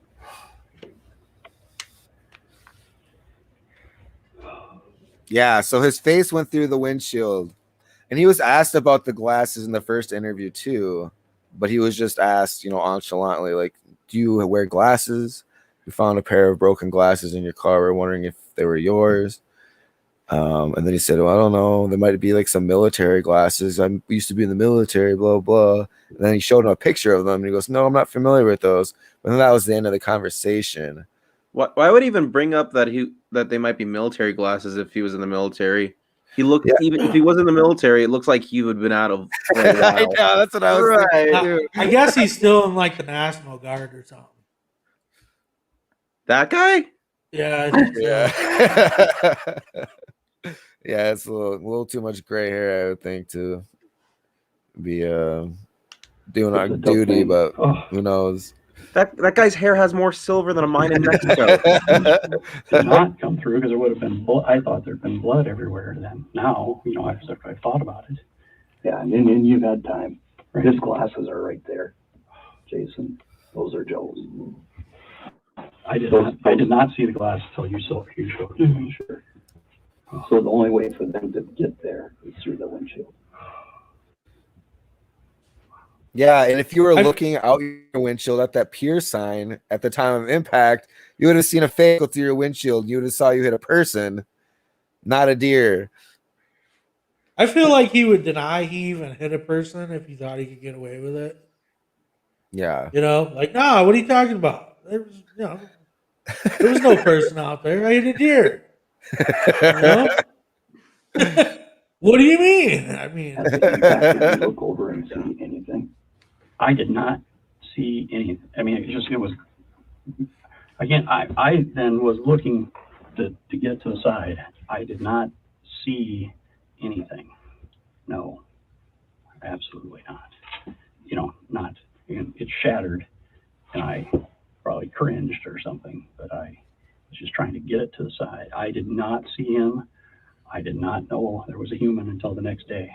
Okay, so when the glasses are in there, it's like his lenses, and we have a witness. We've talked to witnesses that actually had seen him out there as well. I did not see those glasses until you showed. Yeah, and so we know they're Joe's. Okay, and I know that doesn't help you feel any better. Oh, no. And I know you feel bad about this, Jason. Oh, yeah, absolutely. But no matter what happened, somebody died. Yeah. Absolutely. So, I mean, you have to look at it from our side of it. We're just trying to find the facts. We know what we know, and then we're explaining it, as best as we can. We know certain things. We know those are his glasses. They were on his head because they were seen on his head. they ended up in your car. I never saw him until you showed him to me. Okay. I never saw him, no. One of the other things that we know, Jason, is you weren't in the middle of the road. You were on the shoulder. Yes, you didn't pull over the shoulder, did you? You're already on the shoulder. And I know it happens fast because it's happened to me. We have 3 people putting him next to the grass. So we knew something was happening. I mean, you're a smart man. You know, Joe and I have done this job a long time. We know what the evidence is going to show us, what the evidence does show us. I don't remember. I remember being in the road, but you know, I guess you'll show me what the evidence shows. But. Yeah. So part of the evidence that is really convincing is there is bone scrape on the inside of the rumble bars, and that's where his leg was likely broke. That's where the pieces were at. So how did he get farther down the road? I mean, did he ride? How did that? His face was in your windshield, Jason. Think about that. And you're going 65 to 70 miles per hour. So from the time it takes you to slow down, and you figure how far you went at 65 to 70 miles per hour just before it clicks that you need to stop. But it doesn't show that I braked a few times. You know, I trying to stop. Just break it down. We tested your brakes. Your brakes work fine. There's also ABS, so they don't skid. Okay, yeah, I've heard that. Yes, I've heard about that. So not only do they not skid, now he pretends to not understand how brakes work. Relatively fast, but they don't skid. Each one of the brakes are working independently. Okay. Wheels. I don't, you know. And all the while during these interviews, you wonder how this dude managed to become the attorney. And so you got to think about the momentum, and as you're going, sooner or later, the stopping power is going to make him pop out. Okay. And he goes into the ditch. And you would think, I thought, if that's what happened, he,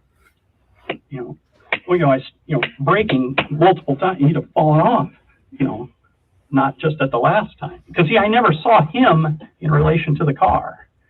So I don't know where he was in relation to the car. You mean as his body? Yeah. His body-wise, or right, yeah. Where are you trying to? Okay. Yeah, so the car they took away, and I found the body the next day. I never saw the car with the body, or vice versa, We know that his face came through your windshield. We know that. We already talked about that. That's, I would think, substantially clear that that's what happened. We also have the imprint on the hood where his body, well, at least part of his body, likely was riding. At some point in time, he rolls off, takes out the mirror, and slides into the ditch.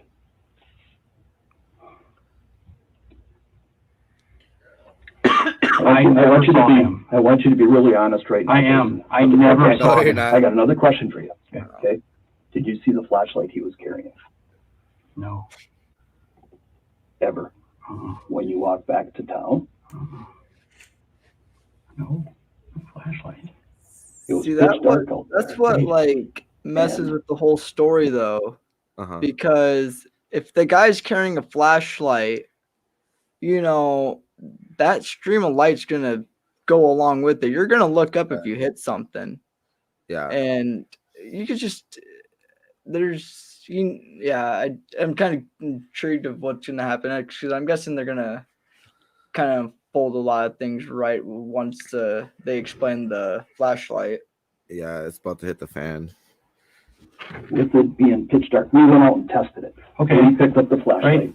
Okay. The flashlight was still on when Joe and I got to the scene. Okay. It had not been touched. The flashlight was still on when they got to the scene. I knew it. And then all we've been hearing is how dark it was. So if there's some guy carrying a flashlight, doing everything he's supposed to be doing, walking on the shoulder of the road, facing traffic so we can see what's coming, like Joseph Bieber did everything right. Right. And how did you not see the flashlight if it's that dark? Like, and like, even if you're going 60 miles per hour, there's no way that body's gonna fly like freaking thousands of it's like at most it's gonna go like 100 feet from the incident. Like if you're not walking around trying to figure out what you hit, like what are you doing? Yeah, I think they covered that here in a little bit. He was only like 2 foot from the road. Yeah. He picked it up and the light is still on. Okay. We talked to a witness that had just seen the light, had seen him walking with the light. Okay. After the crash, did you see that light in the dark? Because it's pitch dark. If there's something glowing, right, it would make sense for you to see it. Right. I did not see any light. No. Are you certain? I am absolutely certain. Just because, Jason, we went out there another night with that flashlight recently and put it back in the same spot it was in with it back on. And it's hard to miss. I mean, it truly is hard to miss when you're out there, especially if you're walking back towards Highmore. Right. And we walked on both sides of the highway to give we wanted to give you the benefit of the doubt. Absolutely. We wanted to give you the benefit of the doubt. Because we knew you walked towards Highmore. Yes. So on the way back, we walked on both the south side and the north side, and that flashlight was like a beacon. I don't know if I turned around at the wrong spot then or what. I don't know. I did not see a flashlight. I didn't see him in the face. No, I did not. I did not. I did not know it was a man. So this really implicates also in this incident the sheriff. Like, how did the sheriff not see the flashlight? Right. So where's the sheriff in the incident? Like, are they going to question him at all? Like, because the sheriff was there on the scene too. According to the state's attorney, she was asked if there was any investigation on Sheriff Volek, and she said no. So as far as I know, they're not investigating the sheriff at all. Well, I mean, I don't know if these guys did or not, but there's currently not an open investigation on the sheriff, which I think there should be. Yeah, there has to be some questioning. He should, because he's a witness, and if they're saying he's only like 2 feet from the incident, like, sheriff has to be, liable in that situation too. Yeah. And until the next day. I think you had an idea it was something other than a deer, though. I just believed it was a deer. I do. I know it sounds, but I've never hit a man before. I've hit a deer because that's the time of season to do that. In your 911 call, though, Jason, you say, you're delusional. Right, because I don't know what it was, but I assumed it was a deer. I never saw a deer. I never saw a man. I just assumed it was a deer. All right. Well, should we bring up the 911 call? I just want to point out one thing first. There's a significant difference between the appearance of the average man and a deer. And I'd like to, bet some serious bucks on that. And he said, he's never hit a man before, but he's hit a deer before. So wouldn't you know the difference of impact? Because I know if you were to hit a coyote, that's completely different than hitting something else. Because that it's I've seen situations where it's you hit a deer, it's going to cause some serious damage to your vehicle, especially going 60 miles per hour. You hit a human, the damage is going to be a lot less severe. So if you're not looking around, he's flying his way through it. It's hilarious to watch. Yeah. Just see right through his eyes. So Roundsberg is just being adamant in this interview that he thought he hit a deer. And then the investigator brought up, well, in your 911 call, you said you didn't know what you hit. And then Roundsberg rebutes that and says, well, I suspected I hit a deer. I thought I hit a deer. Well, let's listen to the 911 call. We'll see for certain if he thought he hit a deer, if he didn't know what he hit. Hello. Hi. Can you hear me? Yeah. Hello. 911, this is Allie. How can I help you? Allie, Allie, I'm the Attorney General, and I don't know, I hit something. You hit something? By Highmore. Highmore, and it's in the middle of the road. Okay, give me 1 second I here. love Let how me he's get your map. laughing while he's saying all of this. What's that? I love how he's giggling and laughing while he's like speaking to her. Yeah. Like, even if you hit a deer, you wouldn't be like having that kind of tone of voice. You wouldn't be like giggling about it. He You're made like, sure "Oh, to try God, to I slip think in. I just hit a deer, Allie." He made sure to try to slip in that it was in the middle of the road. Yeah, and he's like, Which I'm is the kinda Attorney weird. General. He doesn't say his name. I'm the Attorney General. And then the I'm first the interview, Attorney General. he sounds saying, like, offended I'm the that Attorney General. Like, I'm the Attorney General is the equivalent of I'm vegan. yeah, he's like You just has to introduce it with that. In the first interview, towards the end, he kind of says about how he gets annoyed. It feels like that she doesn't know his name when he called 911, and I was like, man. I don't know if he said it or if he just looked annoyed when he was talking about it. Do you know where you're at? I believe I'm by Highmore. I'm right. I can see the town. Okay. I think that's Highmore. East or west? I just went through it. I am west of Highmore. Okay. About a mile, if that. Okay. And this is Scott. Say again. And what was your name? Jason. Brownsburg. Perfect. Okay. You said he got real busy. Are you injured at all, Jason? I am not, but my car sure as hell is. Are you out of the roadway? I am out of the roadway. I was able to get over, but... Okay. What? It sure hit and smashed my windshield. Oh, no, okay. You hit it. It did not hit you. You think it was a deer or something? I have no idea. Okay, so she says... Yeah, She says, was it a deer or something? I have no idea. Okay, so on this 911 call, he clearly has no idea what he hit. That's his exact It's funny though, because he's saying it's a deer with also saying, I don't know if it's a deer. No, he never said he thought it was a deer. The 911 operator asked him if he thought it was a deer, and then he clarified that he didn't know what he hit. But in this interview, he keeps saying that he thought he hit a deer the whole time. It's funny, it's like he doesn't. I mean, I've seen people hit a deer. Usually it was like, yeah, I had damaged hood and damaged windshield. He was like, yeah, my windshield's damaged. Like, no mention of the hood damage or anything. He's just worried about the windshield. Yeah, I got a deer damage to my car. Big, dude. Like, I mean, you lived in South Dakota. You've seen deer before, Roundsburg.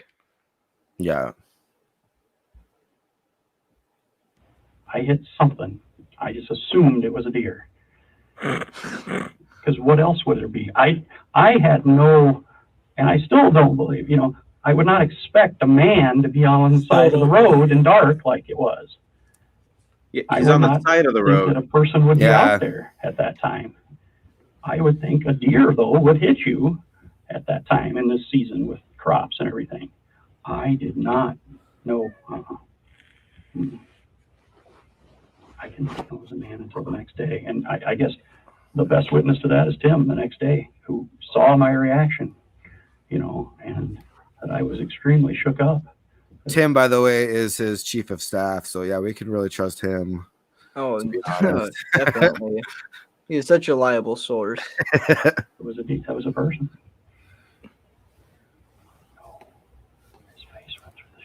I think you'd have been shocked no matter when. Well, I agree with that. I mean, I don't think anybody would ever disagree with that. Absolutely. If anybody, I mean, this lady down in Hot Springs the other day hit somebody, obviously.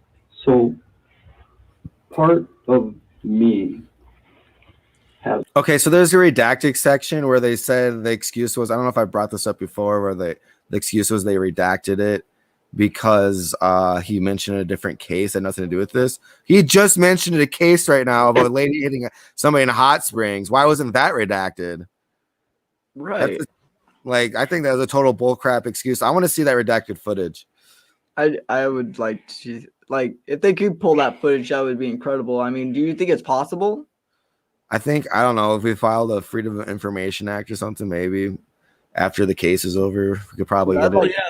That's what kind of sucks too. Is Noam had a press conference was it this week? That was early this week, and she was talking about that they were going to release more information about the crash this week. Yeah. And then literally like that day or the next day is when that judge's orders came out that they can't release any more information. So I'm just curious what that information was that she had that was going to be released. Mm-hmm.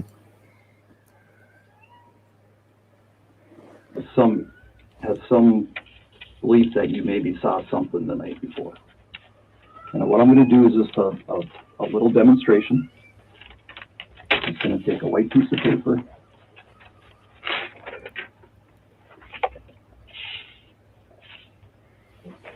This room was pitch dark. Okay. And there was any light.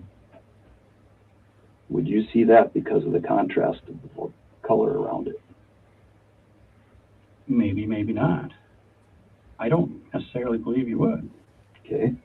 And that did. So we did this as well. So the grass out there is obviously green. Right. Is less than 2 feet off of the road. Less than 2 feet into the grass. You know, you found it. Right. Less than 2 feet. Did you see something white laying there? Because, I mean, as you know, he didn't have clothes on that were covering the white part of his body. I mean, you're a smart man. You would understand that because there's such a contrast. I did not see him the night before. I don't know where he is in relation to my car because I never saw him in the car together. You would have to tell me where he was because I did not see him in relation to the car ever. He was very close to that large piece of debris, though. He was? He was? Yes. Mm-hmm. He was? No. Okay, so this debris, a little backstory, because this was in the beginning of the interview that we haven't seen.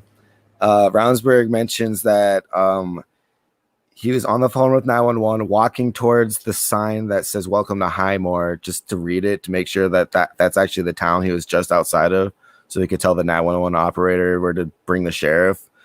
Mm-hmm. And he mentions walking past a big piece of debris while he was walking towards that sign. Ooh. Yeah. Oh yeah, that's because the day before we stopped where the debris was. I guess if you had asked me that question at the beginning, I would have said he was up the road from the debris, that large piece of debris. No, he's just not very far from. I'm not saying he was right even with. Yeah, he wasn't right even with. He wasn't very far. Mm-hmm. I mean, because think about it. You said you parked at that piece of debris on the 13th in the morning when you guys came back. We parked around it. Right around it. Kind of like the starting point of where to look. And you didn't walk very far, though. I walked up. We walked west from that, though. I thought quite a ways. Is this where he's going to lie again and then they pull his... There's one part, I'm not sure if it's this part, but where he tries lying about the area that he searched around his vehicle, and they pulled up his GPS based off of like an iFit app or whatever. Like, you know how you get these fitness apps on your phone? Mm-hmm. Well, those fitness apps literally track your steps and your GPS coordinates. Mm-hmm. And they catch him lying again. Mm-hmm. I didn't think about that. Yeah, did the state's attorney even watch this interview? Because I went back towards Tim. I guess I have to maybe ask Tim, where do we park in relation to that piece of debris, I guess? Because we had two vehicles, one on each side, and one. I did not see him the night before. And I'm not saying that he was within 10 feet of that debris, but he was not very far from that large piece of debris laying on. Okay. I guess I would have said the next day, that he was a ways from that, yes. You would have to agree he was right next to the road, though, where you found. He was on a slope, yes. A little bit of a slope, yep. But We measured it's less than 2 feet. Oh my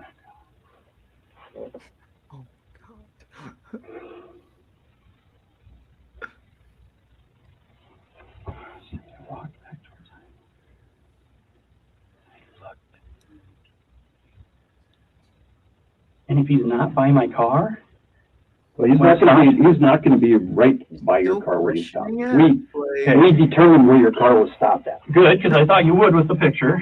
We did. You know, we did. I'm thinking about that now. We were on those phones and talking. I went around. I didn't check on that side of the car that night. I went around to take the photo when the sheriff came. You checked your whole car? What? No. God. Do you have a tracking app on your phone? I don't know. So when as you walk, GPS tracks you. Oh, okay. Okay. Yeah. Okay. Apple Fit. Okay. It's, Apple Fit. Okay. It's just an app on your Then phone. it's an app that I don't know about. Yeah. It counts your steps. It counts your steps. Okay. And it's run off of GPS. Uh-huh. And so we know you're on that side of the road. I never left. You stayed on that side. You said that earlier. Right. I guess what I was trying to say is I think when I came back, I came out around the front, and then that's where I took the photo here. I didn't go around. You're saying this would be your car. That's my car, yes. You went around this way, on the highway. It's not that close to your car. Okay. It's not that close to your car. Okay. No, the debris is.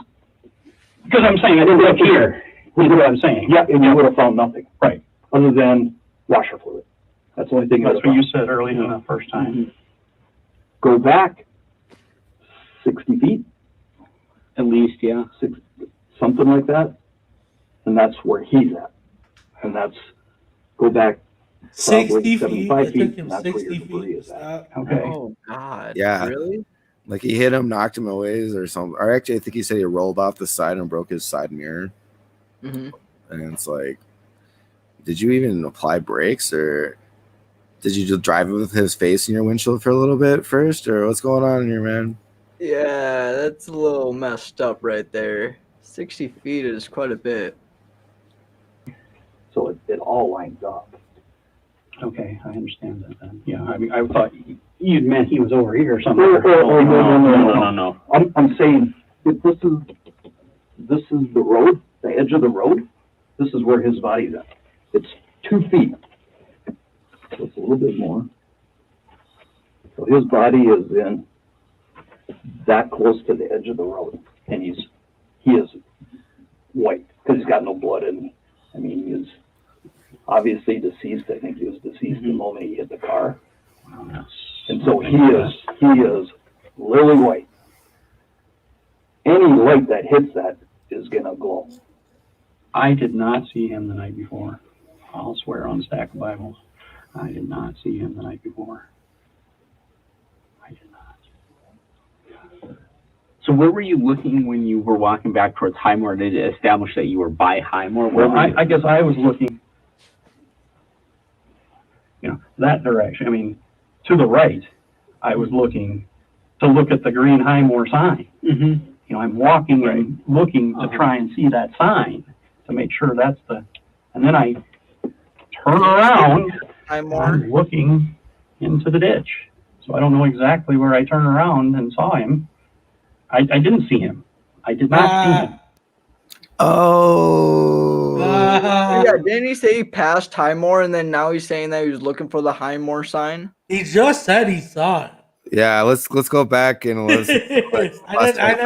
I didn't notice that the first time I listened through that.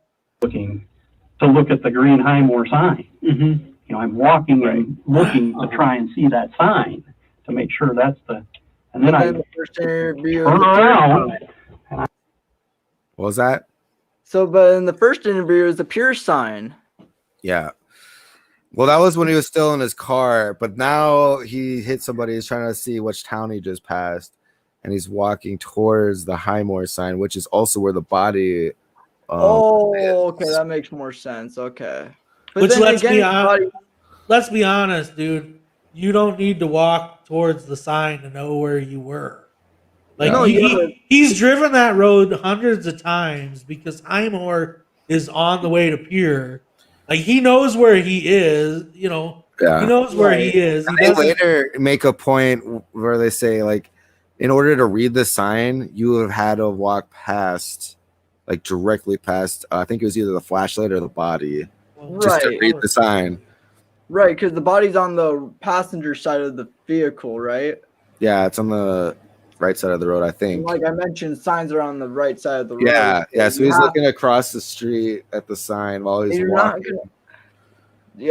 Not gonna lie, like, even with the story that he's giving, like, he still would get, you should be still charged with manslaughter, you know? It's like, it doesn't even matter, like, what your story is at that point. Like, you're still guilty. That's the whole insult to this whole thing is, like, after you watch this interview here, you realize that press conference they had where they said, you know, it was careless driving, not reckless driving. You know, it's false. Like, he was on his phone.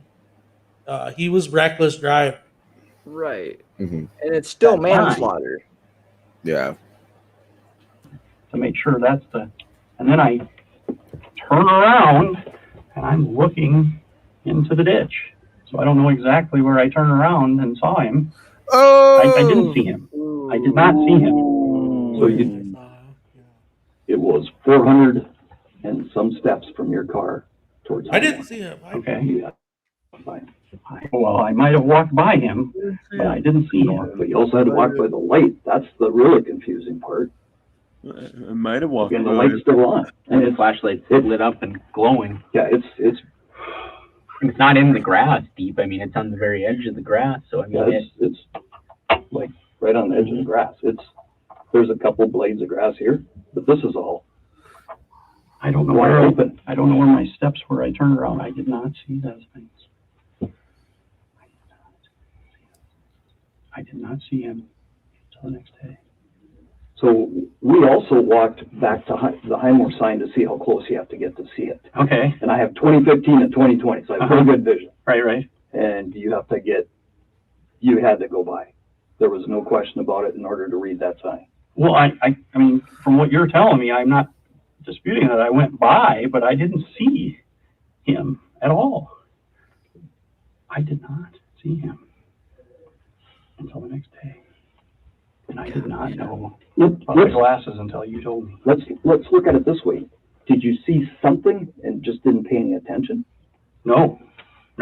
I mean, I know you're shook up. Yes. I know just from talking to you the next 2 days later or whenever we talk to you, you're still shook up. And I can appreciate that.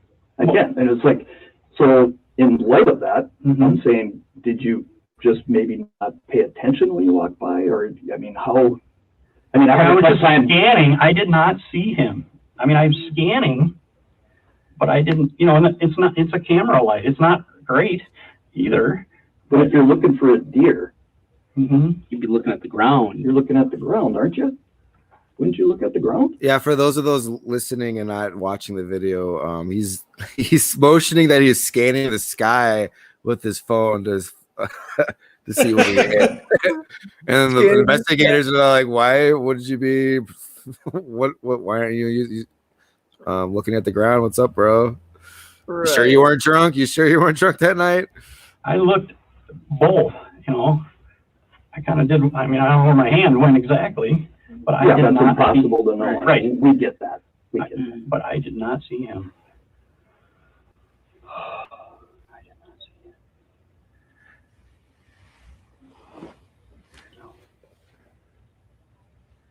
I did not see him.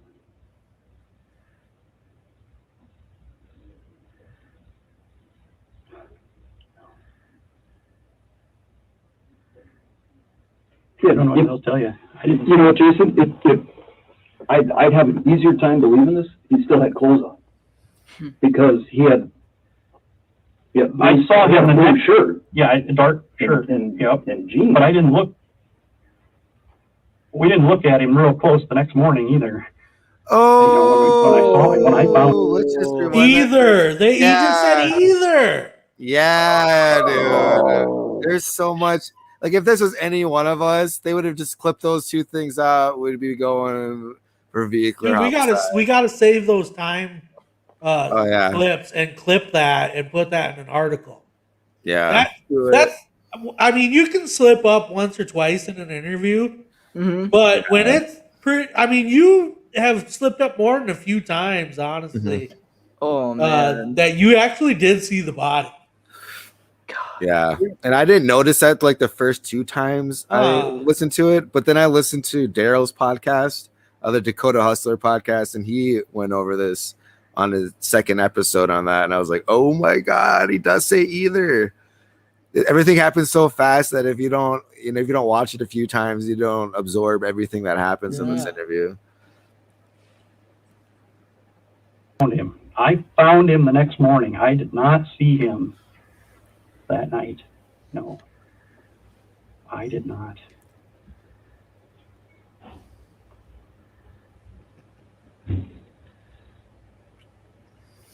I can see how you say I should have seen him. I didn't see him. And I'm just doing it from a logical. I did not see him. That's what I'm just saying. It's from a logical perspective, and that's what we're talking about all along here. We from a logical perspective, if you went by that, I'm looking, I would have seen that. And we asked a number of people. So when you go looking for a deer, what? I scanned into the ditch and walking back towards my car, but I did not see him. We also say, the people we talked to said, so I was in a meeting with a group of investigators, and I said, how many of you hit a deer?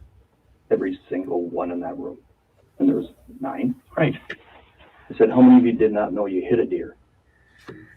Every single one of them knew they hit a deer. So that's why I think the pulling part came. That explains that part. That kind of explains that part of it. The part of him laying on the side of the road. But then the next morning, we found him at 9:30. People had gone by, and they didn't see him either. Yeah. They drove by. They didn't see him either. They drove by going 65 miles an hour. They didn't walk the ditch. Yeah. And there's a reason why all 9 of those investigators he asked in his poll, how many of you knew you hit a deer after you hit a deer? It's because the fur gets stuck in the glass. So you can see there's a huge hole in this windshield here where Joseph Beaver's face was. And if you don't see fur ripped out of that deer from this hole in the car, you did not hit a deer, bro. Right. The torso of a deer would have made a much larger dent. Right. That's what I'm saying. I saw that. Right. Joe and I saw that. Right. But you know what? He was off the level.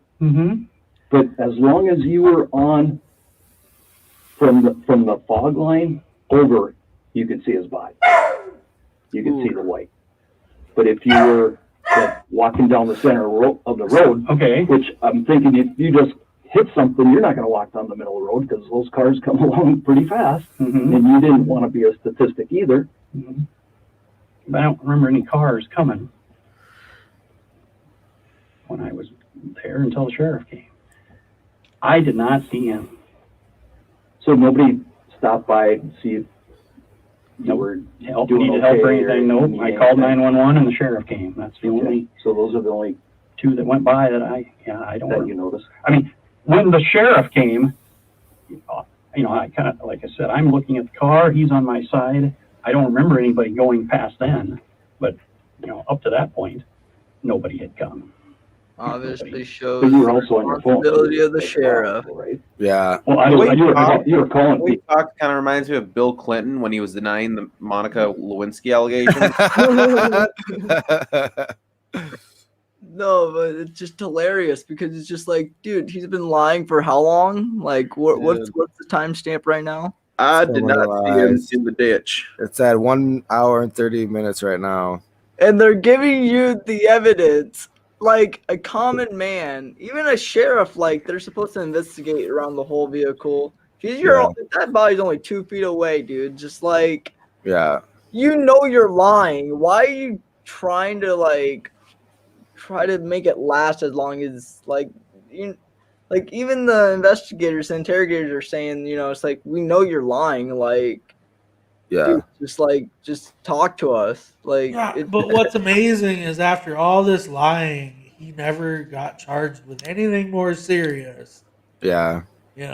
Right, and even with this BS story, that's still a manslaughter charge at the end of the day.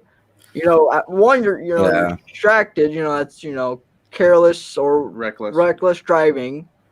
And you killed someone. Manslaughter is you killed someone without the intent to actually kill them. Yeah. So they claim their whole excuse for why he can't be charged with manslaughter is that he wasn't on the phone at the time of the accident. He was only on his phone up to a minute before the accident.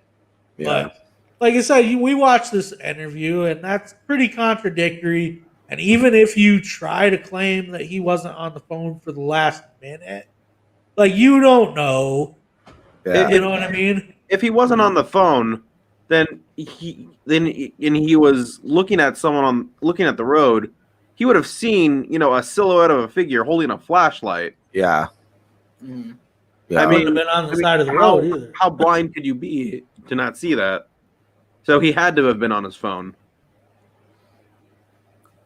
Yeah, definitely. They should just take his license away if he wasn't on his phone. Really. And you can't see people with flashlights on the road in the night. You shouldn't be driving, bro, at all. Well, that's what I think. That's what I think sucks about this whole scenario a little bit too. Is the legislature is talking about impeaching him to remove him from office because the guy refuses to take responsibility and resign. Yeah. But that's not enough. It's like what really should be happening is somebody should be putting pressure on the district attorney that more charges should be filed in this case.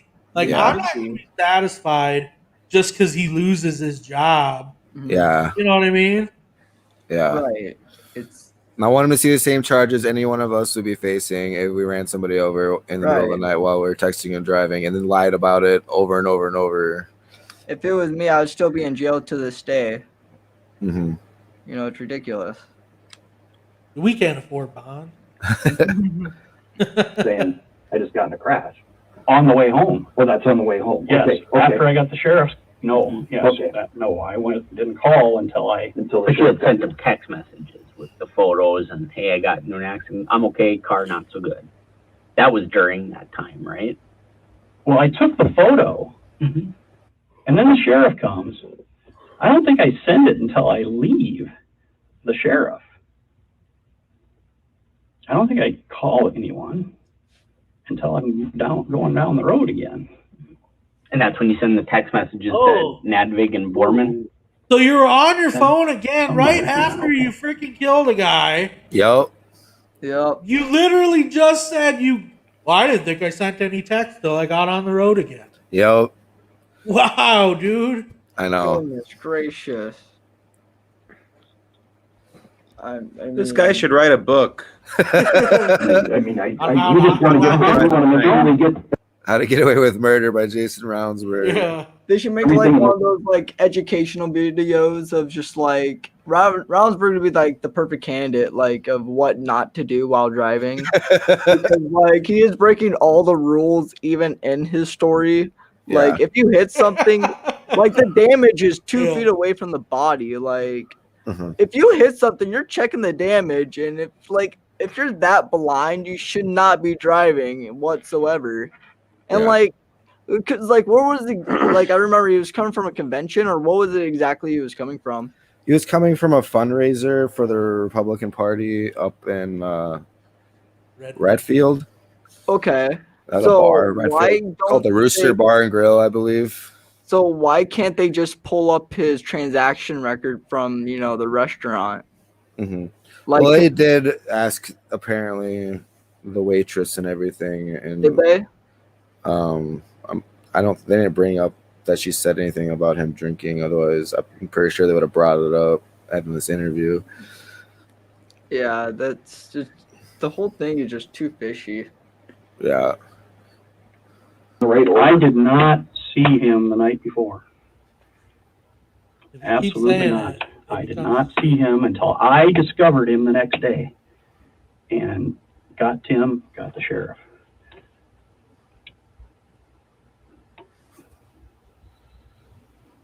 I never saw the glasses until you told me when we were here in this room. Who's Tim? Tim is his chief of staff. Yeah, but why isn't it weird how he said, I got Tim and I got the sheriff? Yeah. Well, wasn't Tim riding with you?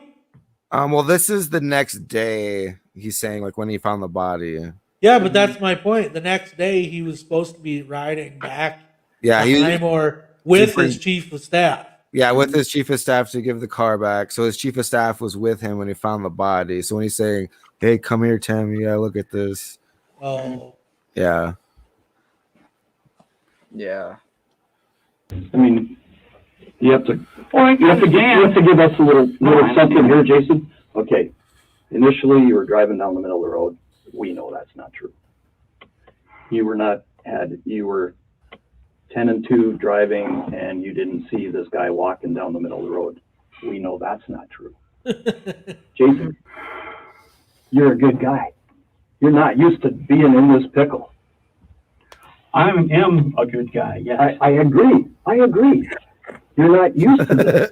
We're used to used to being in that seat. Right. I understand that. I mean, I understand.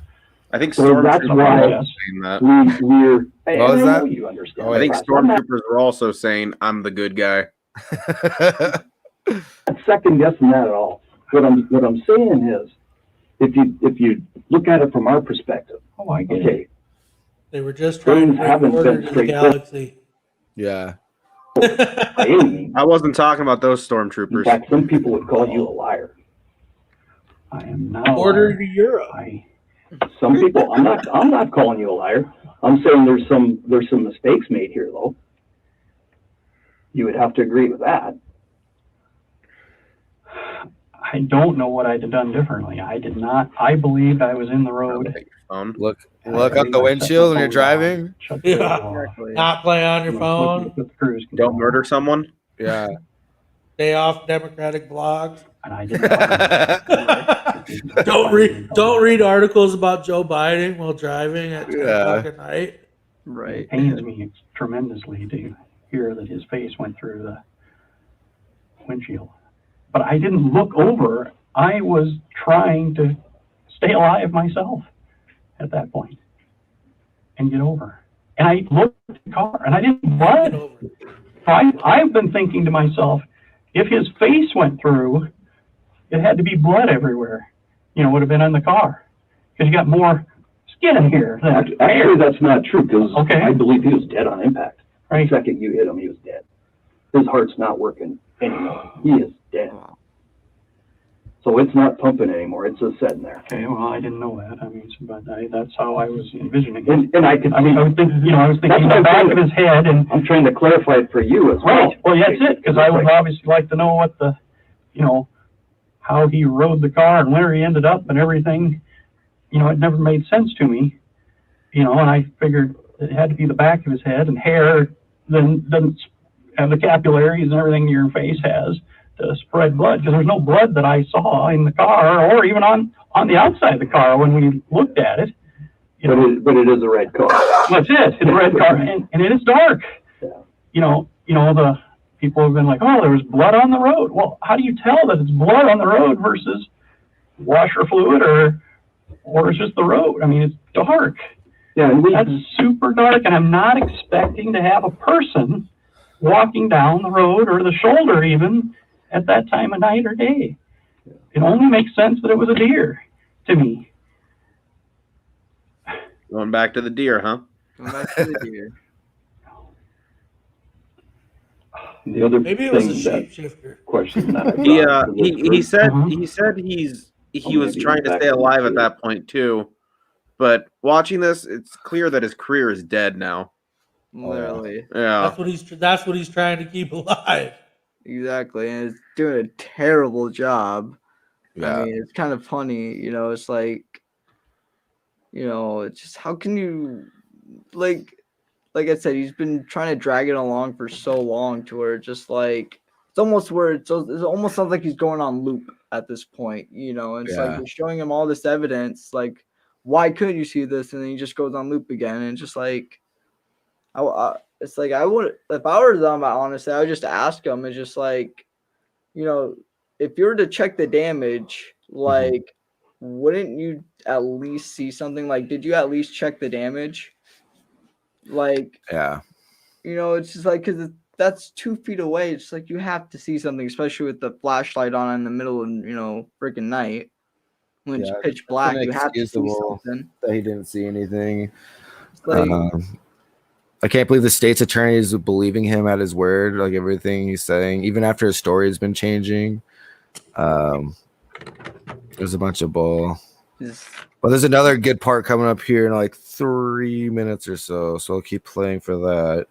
Now, I got that, and I didn't go back to look at him because I thought that I'd hit a man. I went back because the debris was still there. No, what I'm saying is really defensive there. You went back to look at the deer, right? To find the deer, right? And none of them did. Well, yeah, but most of them probably found the deer or left the scene from there. I mean, I'm bringing it back, and if I wasn't, you know, I thought I was doing the right thing, getting gas to give back to the sheriff.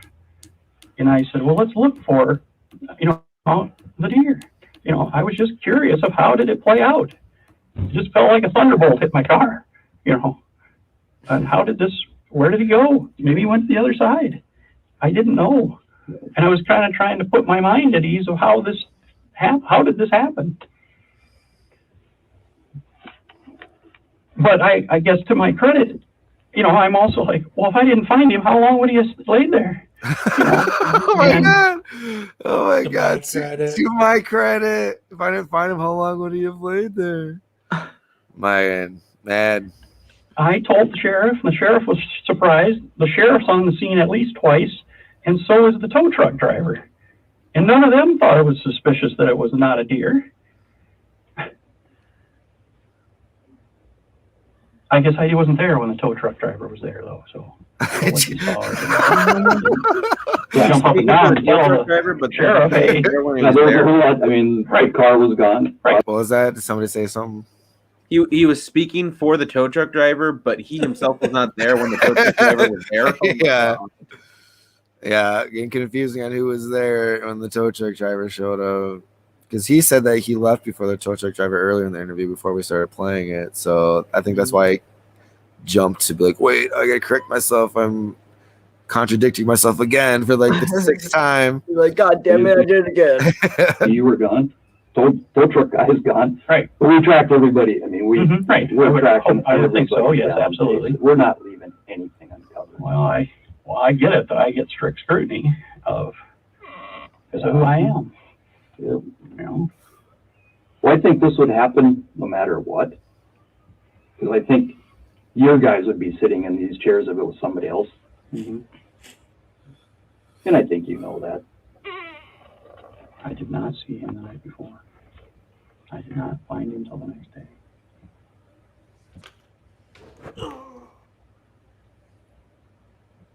So you're not really sure how far you walked to see the Highmore sign? No.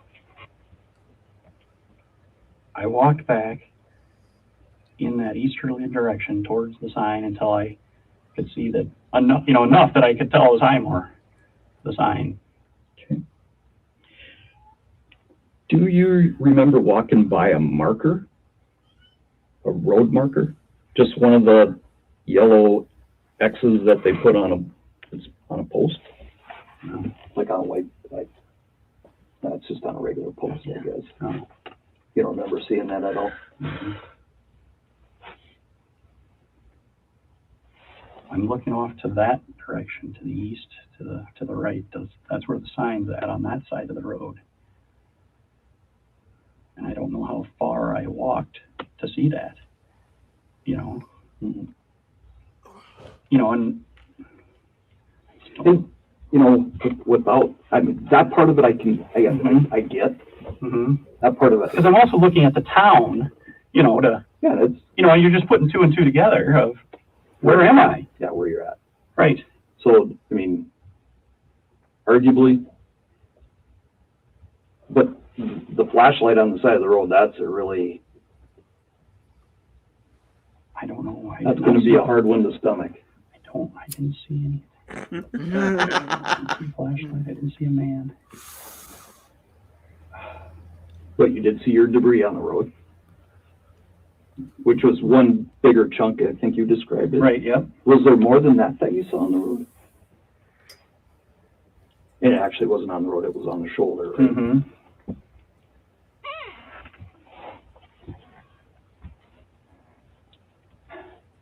Not really.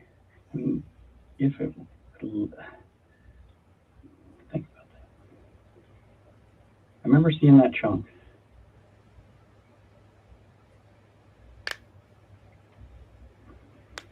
I guess I'm not certain.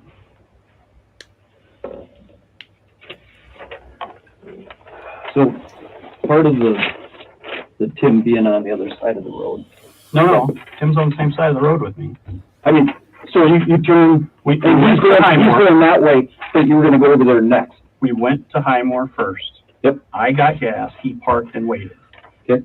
We then, I went first and You we turned both parked on the north side of the road. And that's where you guys were walking. Correct. He went east, I went west. Okay. We never made it to the south side of the road because I found him on the north side. Going there. Correct. Right.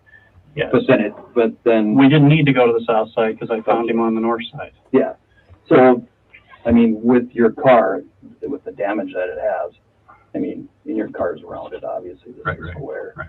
And so this is all the extreme, call it the extreme right of your hood as you're sitting behind the steering wheel. It wouldn't be likely that it would go that way, would it?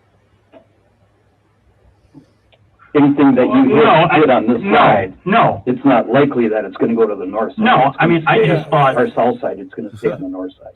Right, if it died, you know, that it didn't hit and then go off and keep going.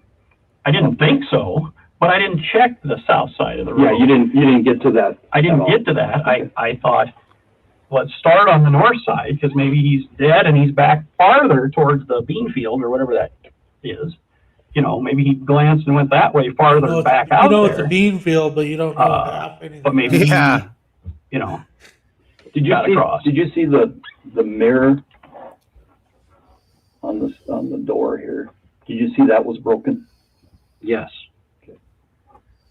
So everything likely went this way. Okay. And then his face is in the windshield here. I did not understand where he went, in relation, because I never saw him and the car together. Let me ask you this. Did you feel bumps? I'm not talking rumble bars. Mm-hmm. I'm talking bump up. No. Like any kind of thumping underneath your car. No. I mean, I know it went, and I'm pumping the brakes, and that's what I'm doing. What the?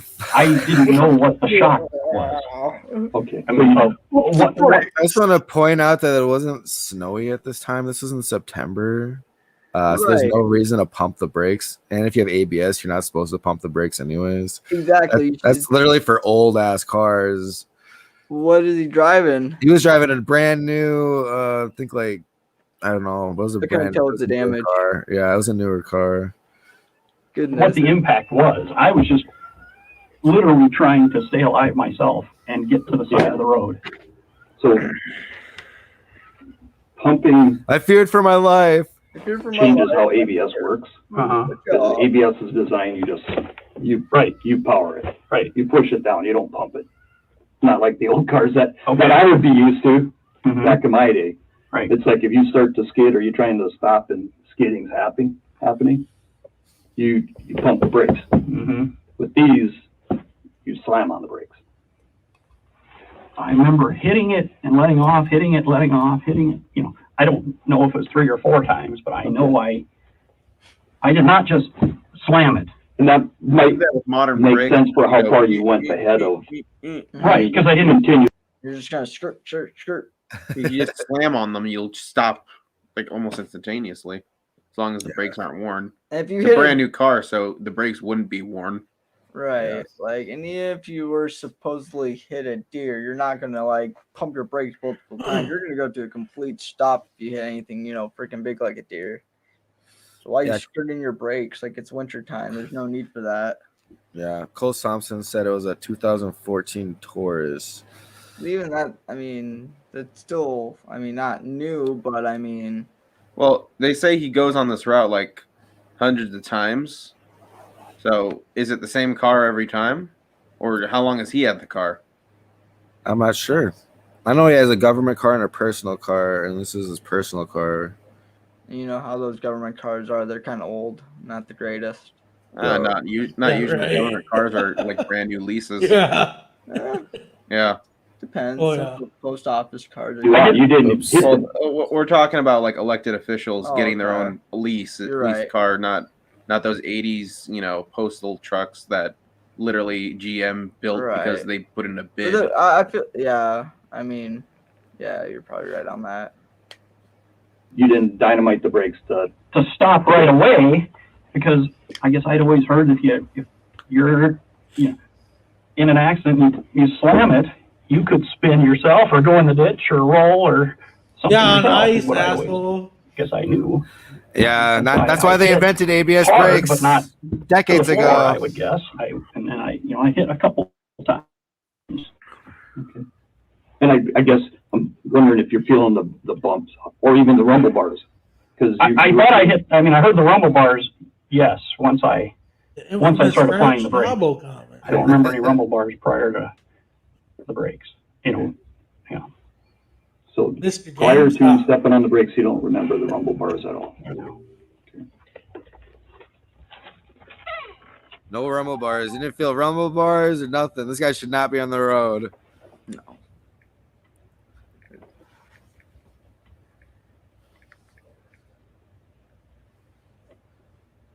I just can't get past earlier how I'm not looking over. Texting and driving after killing somebody while texting. And or what it was. Or being on his phone. I guess I would say I'd describe it as tunnel vision. I was now trying to get over and stop. I did not know it was a man until the next day. So so your initial statement where you said I hit something because I didn't know what it was, but I'm assuming it's a deer. So assuming. I didn't know what I hit until impact. That's a quote. Okay. What does that tell you? Upon impact, I knew what I hit. Okay. Ooh, okay. Say that again, if you would. I did not know what I hit until impact. That's your quote. To me, that means once you hit it, you did know what you hit. Yeah. Yep. I did not know until the next day. I did not. Oh man. No. I would. I'm a military guy. You do not leave people on the battlefield. You do not leave people behind. If I had any thought that he was a man, I would have tried to render aid or do whatever to get an ambulance out there or whatever. Obviously I didn't know. You told me he died on impact. It would have been too late. But I would have been telling the sheriff and everything. If I thought it was a man, obviously I would have insisted on a blood test or breathalyzer or something at that point, immediately. But I didn't have any idea that this was, anything more than an accident. Do they do blood tests on the side of the road? Absolutely. Blood alcohol levels? What's that? Do they do blood tests on the side of the roads to detect blood alcohol levels? I think they take you in. Yeah, take you to the station. Then they take your blood, and that's like they usually don't do that unless you fail the breathalyzer, you fail the sobriety test. Was he taken to the station or was he taken home? He got to drive home. No, he borrowed the sheriff's car. Yeah, the sheriff borrowed him his personal car to drive back to Pierre. I've never got that treatment before, but yeah, they need to question the sheriff because I mean that's also some sketchy stuff right there. With this situation, I would also try to do a drug test just to make sure he didn't have Robitussin in him. Because when you get high off Robitussin, it's the exact same feeling as getting drunk, and you can actually pass a breathalyzer test. Oh, crazy! Would that come up in a blood test like the next day, or would that be? It would come up on a blood test, but it wouldn't come up on a breathalyzer test. Okay. Yeah, well, they got his blood draw like the next day, and it showed that he wasn't on any drugs. But that doesn't help with if he's on alcohol or not, because that would have already left his body by then. Right. Right. And the state's attorney had no problem bringing that up somehow as evidence, but like how that's not evidence. That should just be thrown out. Right. It just right like what grand jury after watching this interview would indict this guy? Like. The grand jury deserves to have seen this and have been the ones deciding if charges should be pressed or not the deputy state's attorney Emily Salvo from Hughes or Hyde County. Right, everything caused you to be pretty shook up at that point. So that's where sometimes people make errors. Mm-hmm. They make mistakes. Like I said, from early on, people make mistakes. That's why I have a job. That's why Joe has a job. We try to fix those. Mm-hmm. I did not know it was a man until I found him the next day. Mm-hmm. You slipped up like 3 times admitting that you did see him. Right. I would not have left anybody. He sounds like one of those old timey toys. You pull the string and it's the exact same line. Yeah. They should make a toy like that for Roundsburg. Just the next time you pull this string, it's just gonna say, "There's a snake in my boot." Fathomed that a man would be there in the dark. I would say that it's logical that a deer would be there, not a man. Right. And quite honestly, I was the test dummy. Oh God. I was the guy walking down the side that they drove by. And I was wearing a blue shirt just like that guy, blue jeans. I volunteered and carrying his flashlight. And carrying the dead guy's flashlight to see what they would see. They videoed it. It's pretty apparent. It was pretty apparent that you were not looking at the road when that happened. I still believe I'm looking at the radio and then looking at the speedometer to lock in the cruise is the best that I can remember. Do you just hit resume or do you actually lock it in every single time? I do both.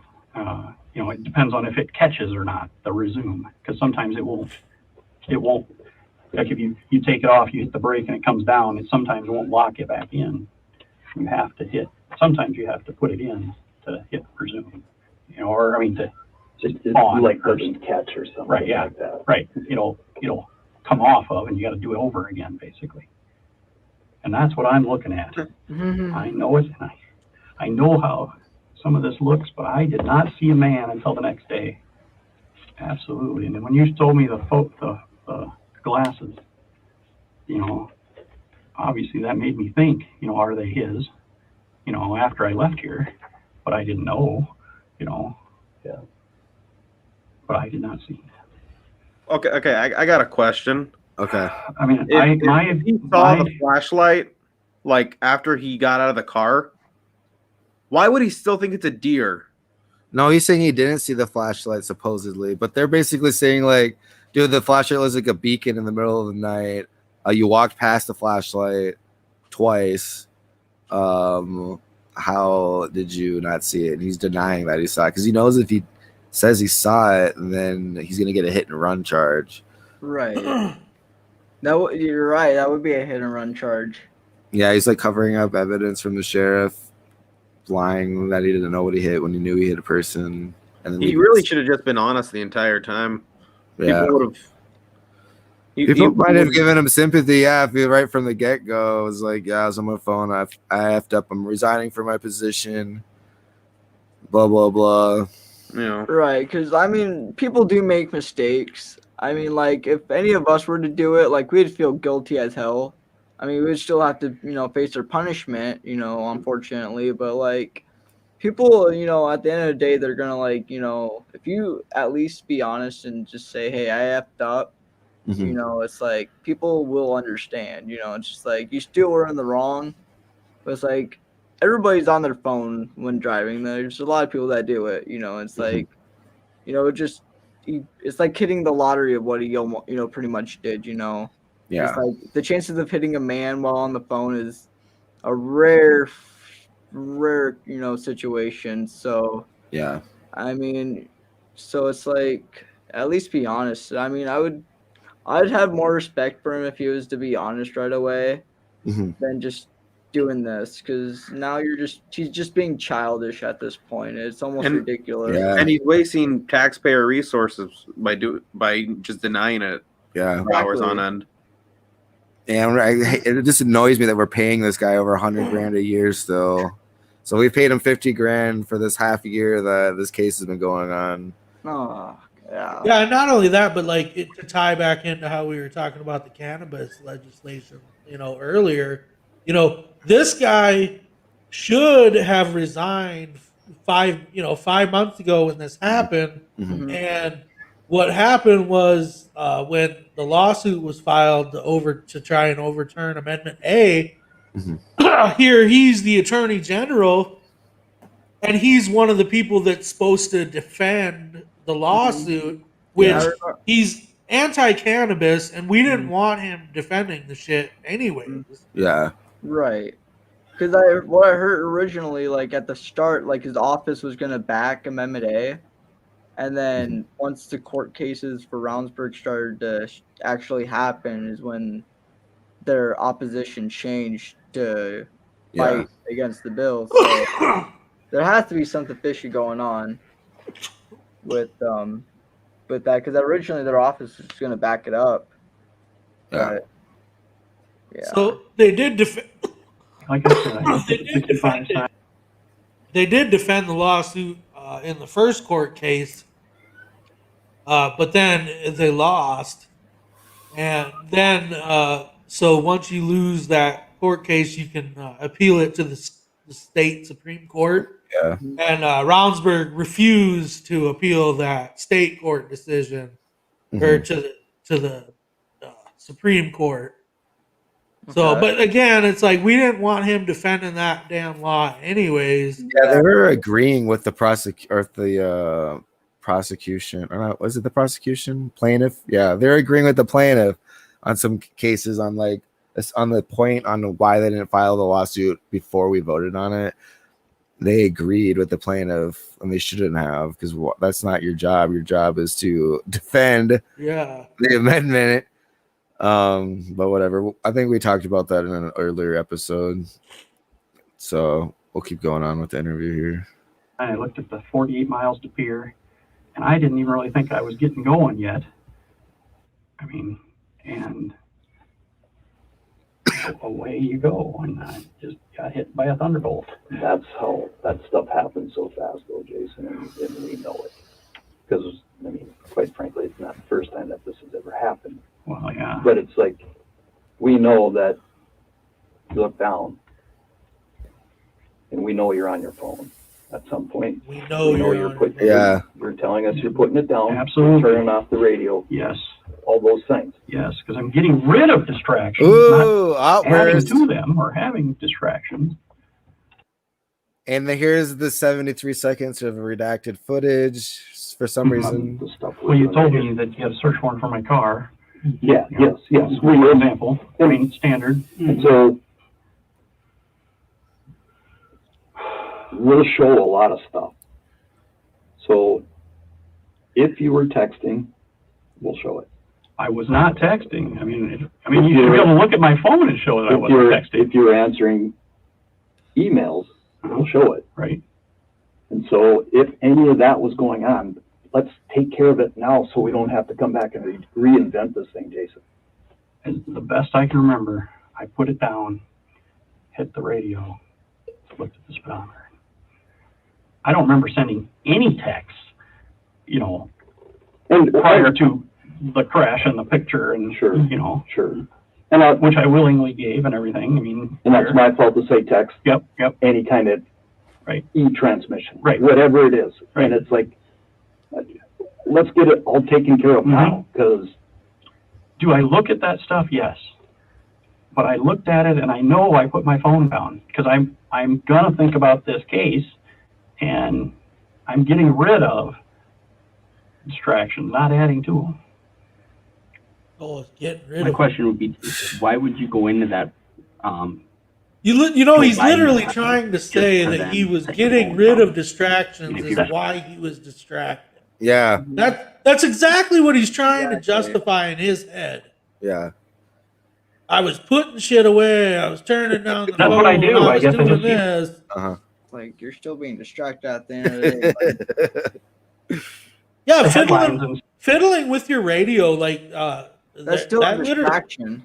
Yeah, that happened. Some kid in Yankton a few years ago. I don't know what came about it with as far as the court case was concerned, but some kid just coming out of high school. The high school's right on the edge of town, and the speed limit's like 45 right there. And there's a house over there where they always do like rummage sales and stuff. Anyway, this kid was fiddling with his radio, and he ran over some old lady like coming out of that yard sale. Ooh. So I mean that stuff happens, but it's still distracted driving. Right, exactly. stuff. I do that all the time. I look at it, maybe, like a scroll, and if it's a long one, I don't, ever read it. I mean, I can do that when I'm sitting here. I'm like, if they're too long, next. And you go to the next one, or go to not doing that anymore. Yeah. So that one's a fairly, I mean, as it goes. Right. I mean, you look at it, it's a not couple of interest. pages for sure. Right. I never read the article. I might have, scanned it or looked at it, but.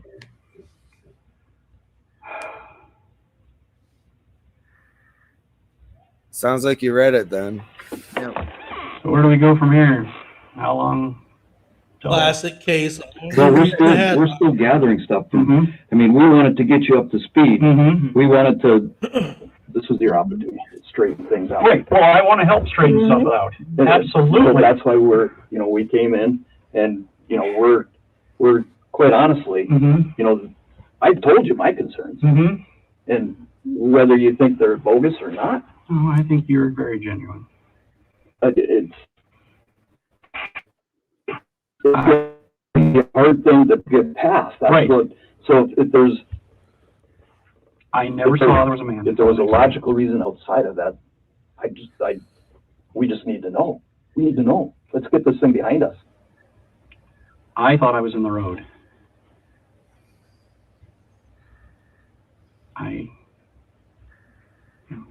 Well, you weren't. Yeah. Doesn't matter what you think at this point. I never saw him until the next day when I found him. I don't know what else I can help try and straighten out for you. Okay. I'm obviously not as observant as I should be. Take a couple minute break. Yeah. Yeah, can I get some water? We'll get you a glass of water. We'll take a couple minute break. Yeah, and this is where they wrap up the interview, basically. Do we want to watch his body language while he's sitting here by himself, or should I skip to where they come back? Honestly, I kind of want to see this. Okay, yeah, let's see his body. Tells a lot, Yeah. Does he know he's being filmed? Yeah, he's got it. I think you're usually told that you're being recorded. And a funny part in the beginning of the interview, I think it's in the beginning of interview 1, the North Dakota investigator says that he brought his own tape recorder because he doesn't trust the local station they're doing this interviewing, because this is in South Dakota. They don't trust that their recorder equipment will. They don't trust the recording equipment of the DCI, essentially, because Brownsburg leads the DCI as Attorney General. So he brought his own recording equipment. I thought that was pretty good.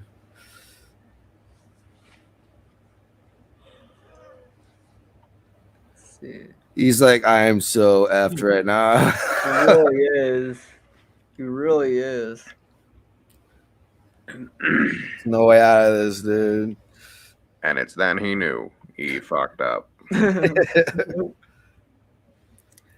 But yeah, there's an interesting exchange where he brings up Christy Nome, and he has like the fear of God in him when he mentions her name. Wow. It's weird.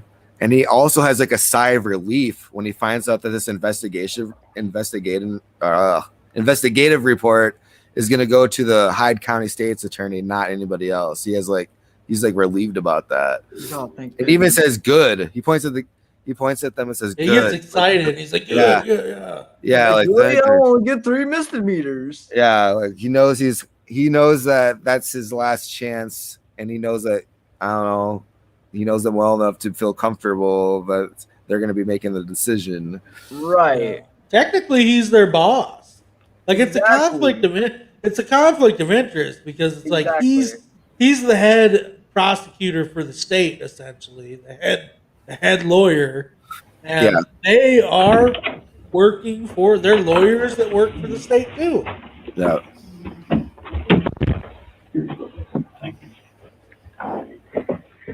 Interrogation tactic. Give them a couple of coffee to make it feel comfortable. So Jason, trying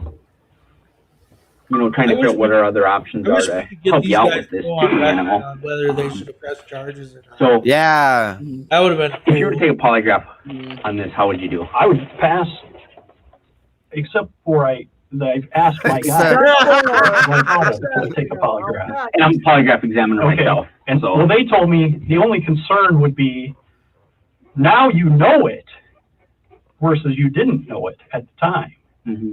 And so here's my problem with this. He basically is just saying that he asked the DCI about polygraph tests in relation to this investigation. So the DCI is already advising the Attorney General on issues regarding this investigation. They're not supposed to be involved in this at all. Like, why is their Department of Criminal Investigation helping the Attorney General out with advice? Like, it's bull. That's bull. Yeah, that's. And his excuse he uses to not want to take it is even more alarming. I believe what I believe. That I did not see him or anything else. But then they said, well, now you know that it was a man, even though at the time you didn't. Right. And it could fluctuate. But I believe, and I will, if that's what I got to do, I believe with all my heart. I did not know what it was. I thought it and assumed it was a deer. And I didn't know it was him until I saw him the next day. Mm-hmm. Who'd you talk to about it? I think I talked to Tim, and then Tim asked the DCI folks. Okay. Wow. Tyler is our guy. He's the agent here. Yep. Mm-hmm. I think he's the one that went out and secured the scene right away and such. He's our agent here. And yep. Mm-hmm. I think he gives. So I think Tim should be investigated as chief of staff.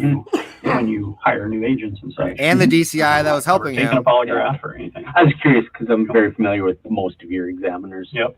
I mean, I think it was more curiosity. I think Tim talked to Tyler. Okay. Who talked to. Mm-hmm. I believe. I thought I hit a deer. I didn't know what I hit, but I thought I hit a deer because that's the only thing that made sense. Why would you think a man is walking down the side of a road in dark? Right.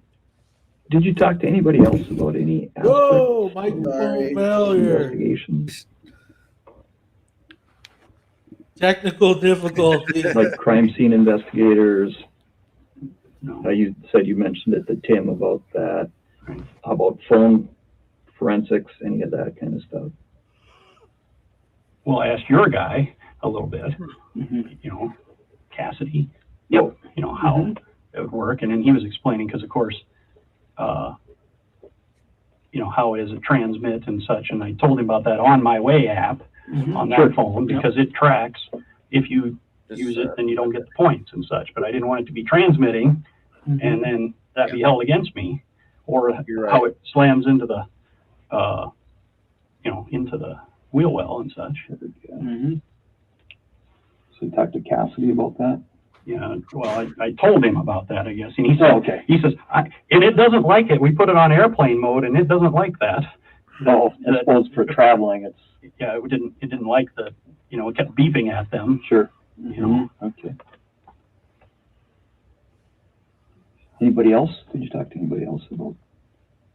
Can't think of anybody. Come on.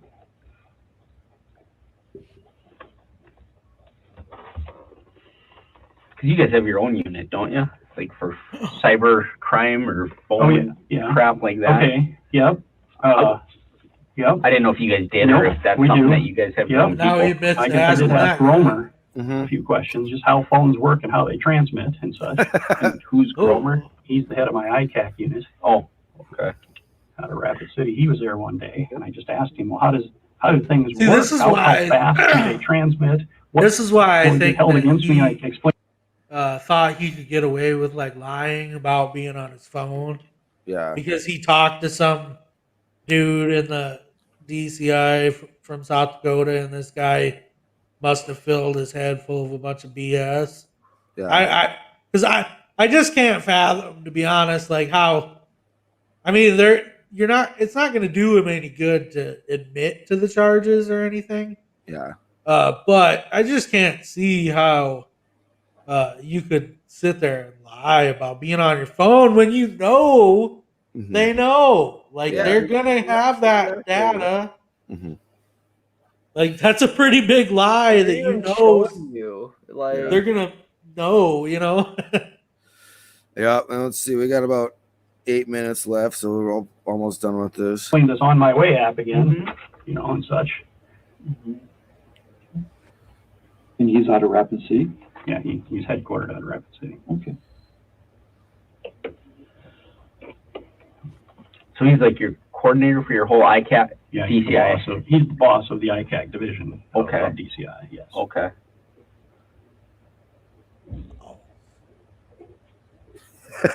They're like writing down, saying, we're going to be asking this guy some questions. Yeah. Like, oh man. Takes a big sip of water. So if we arranged for a polygraph, you'd be willing to take one? Yes. Absolutely. Okay, we have, your guys, obviously, Right. we can't do that. Right. And our guys have to do theirs in North Dakota, just like your guys have to do them in South Dakota, because they're licensed there. There's licensing issues. I guess What was that? So did he take the polygraph, or are we still waiting for those results? I think he took it. Maybe that's what Noam was alluding Yeah. to. And then I like how they bring up how there's government regulations preventing them from just giving him a polygraph right there, that they have to bring him to North Dakota because you have to be licensed in the state. It's like, are you kidding me? Are you kidding me right now? Which is kind of ridiculous because polygraphs aren't admissible in court anyways. Yeah. They're unreliable. So, like, you can't use them as evidence. Yeah. So to be licensed in a certain place is kind of ridiculous. Yeah, that's so dumb. I mean, even the inventor of the polygraph has denounced its actual use. Mm-hmm. Yeah. He says it's completely useless. I'll let you ask first. If you're asking if I'll go to North Dakota, hell yes, I'll go. If that's what it takes or whatever. I don't want to put words in your mouth. No, we were just brainstorming how we could do this, and it's like, well, right, we could have them come to Bismarck, and one of our guys there could do it. I'm willing to do that. Yes. Okay. Whatever I can do to cooperate. And like I said, from the beginning, you've been cooperative. Well, again, the hardest part of this is I wouldn't do anything different. I didn't know that this was going to happen to me. Yeah, I wouldn't do anything different. Again, why would a man be walking down the road? Would not play on your I believe I'm phone. on the Yeah. You wouldn't pay attention to He the didn't do anything road. different. The same results would have happened. I called 911. I got the sheriff out there. This guy honestly believes he didn't Thought I do was doing anything. the right thing. Yeah. I think that's what we're witnessing. Is that he honestly Didn't see everything that I should have seen, probably, or not, but I did not see him until the next day.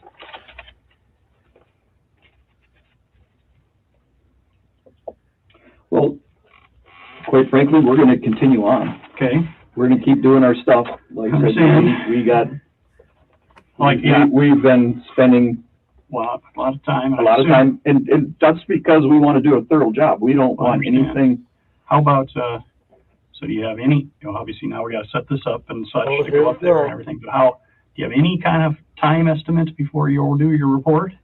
And then where does your report go? To that county. Good. Good. Well, that's the first night I was dead. The governor did a press conference and said I was involved in a 1-car fatality, and my whole family thought I was dead. Sure. I would like, obviously. I'm sure Joseph Beaver's family would wish that it was a mistake that they thought he was dead, but he's actually dead. He's actually lying right here, though, real quick, too, though, because Noam couldn't have done a press conference saying that he was in a 1-car fatality until after the next day, after they found the body. So his family, this bullshit that my family thought I was dead. Yeah. That literally cannot be true because you went home, you slept for 8 hours, you and your chief of staff drove to Highmore. Nobody thought you were fucking dead, dude. Yeah. He probably ate breakfast with his wife. Yeah. His kids. I don't know if he has one, but I think hopefully, I think he does. I'm just kidding. To know what's happening, before it's on all the media. And we don't control. I understand, but I didn't know you were sending it right to the governor, first. We didn't. No. That you were going to send the report when it comes, or what? No, we're not sending it to the county. We're not sending it to the governor. We on the case, so I have my reports Yes. set up to go to the Highway Patrol because they're technically the lead on this, so they need to come. And the Hyde County State's Attorney. That's it. Okay. Right. So actually, honestly, for a very high-profile case, I have a very short distribution list on this because it's as many other people would like to get the reports. There's no reason. The governor says she's going to put them out all when they come.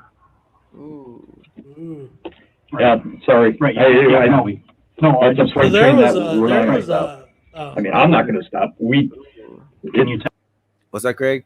There was problems brewing right away. I'm not sure when this interview was actually taking place. Like, was it like within a week or two? I know the first interview was within hours of him getting his blood tested, which would have been the next day.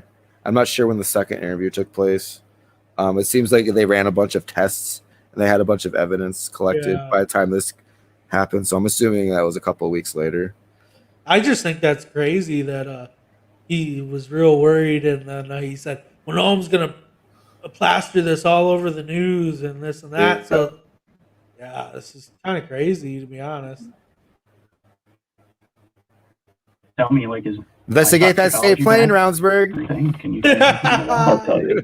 Right. Like you knew. Absolutely. You knew that. But it's and we followed up like with the folks that you, and I don't know if they called you or not. And I don't care if they did. Because I talked to the waitress and I talked to the bar owner. Okay. I talked to those people and I knew what it was going to be, but we had to do your due diligence. Absolutely. And each piece that came there was because I told them. Okay. I told them, I said, just go do it. Mm-hmm. I didn't know you from Adam. I said, maybe not. Right. But either way, we need to do this because it's the right thing to do. Mm-hmm. And so they did it on my bequest. Okay. Because at that time I already knew that I was the one coming down here. And so we're just gonna, I wanted to make sure, I mean, if you were or if you weren't. Absolutely. It was gonna, right.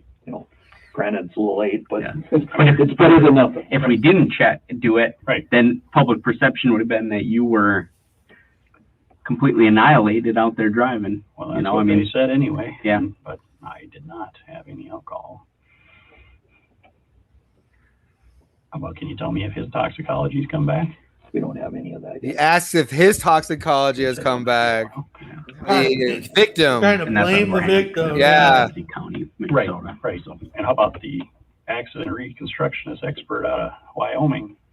Well, they have the 3 guys working that are construction guys here, reconstruction guys here, and then they're working in conjunction with him. So that's still it's all new. Mm-hmm. This has been labor intensive, quite honestly. Absolutely. And we're honestly trying to get everything covered. And we got calls of, from North Dakota taxpayers, why we were paying to do a South Dakota investigation. And, we know we've done ones for you folks. I mean, last year there was an auditor issue we investigated. It goes back and forth. There's another unrelated case that was not redacted. So that excuse they gave for that 73 seconds of redacted footage is complete bullcrap. Yeah, it doesn't even really fit with what they were talking about before or after the redaction either. To know it, but how else do you maintain the integrity? Mm-hmm.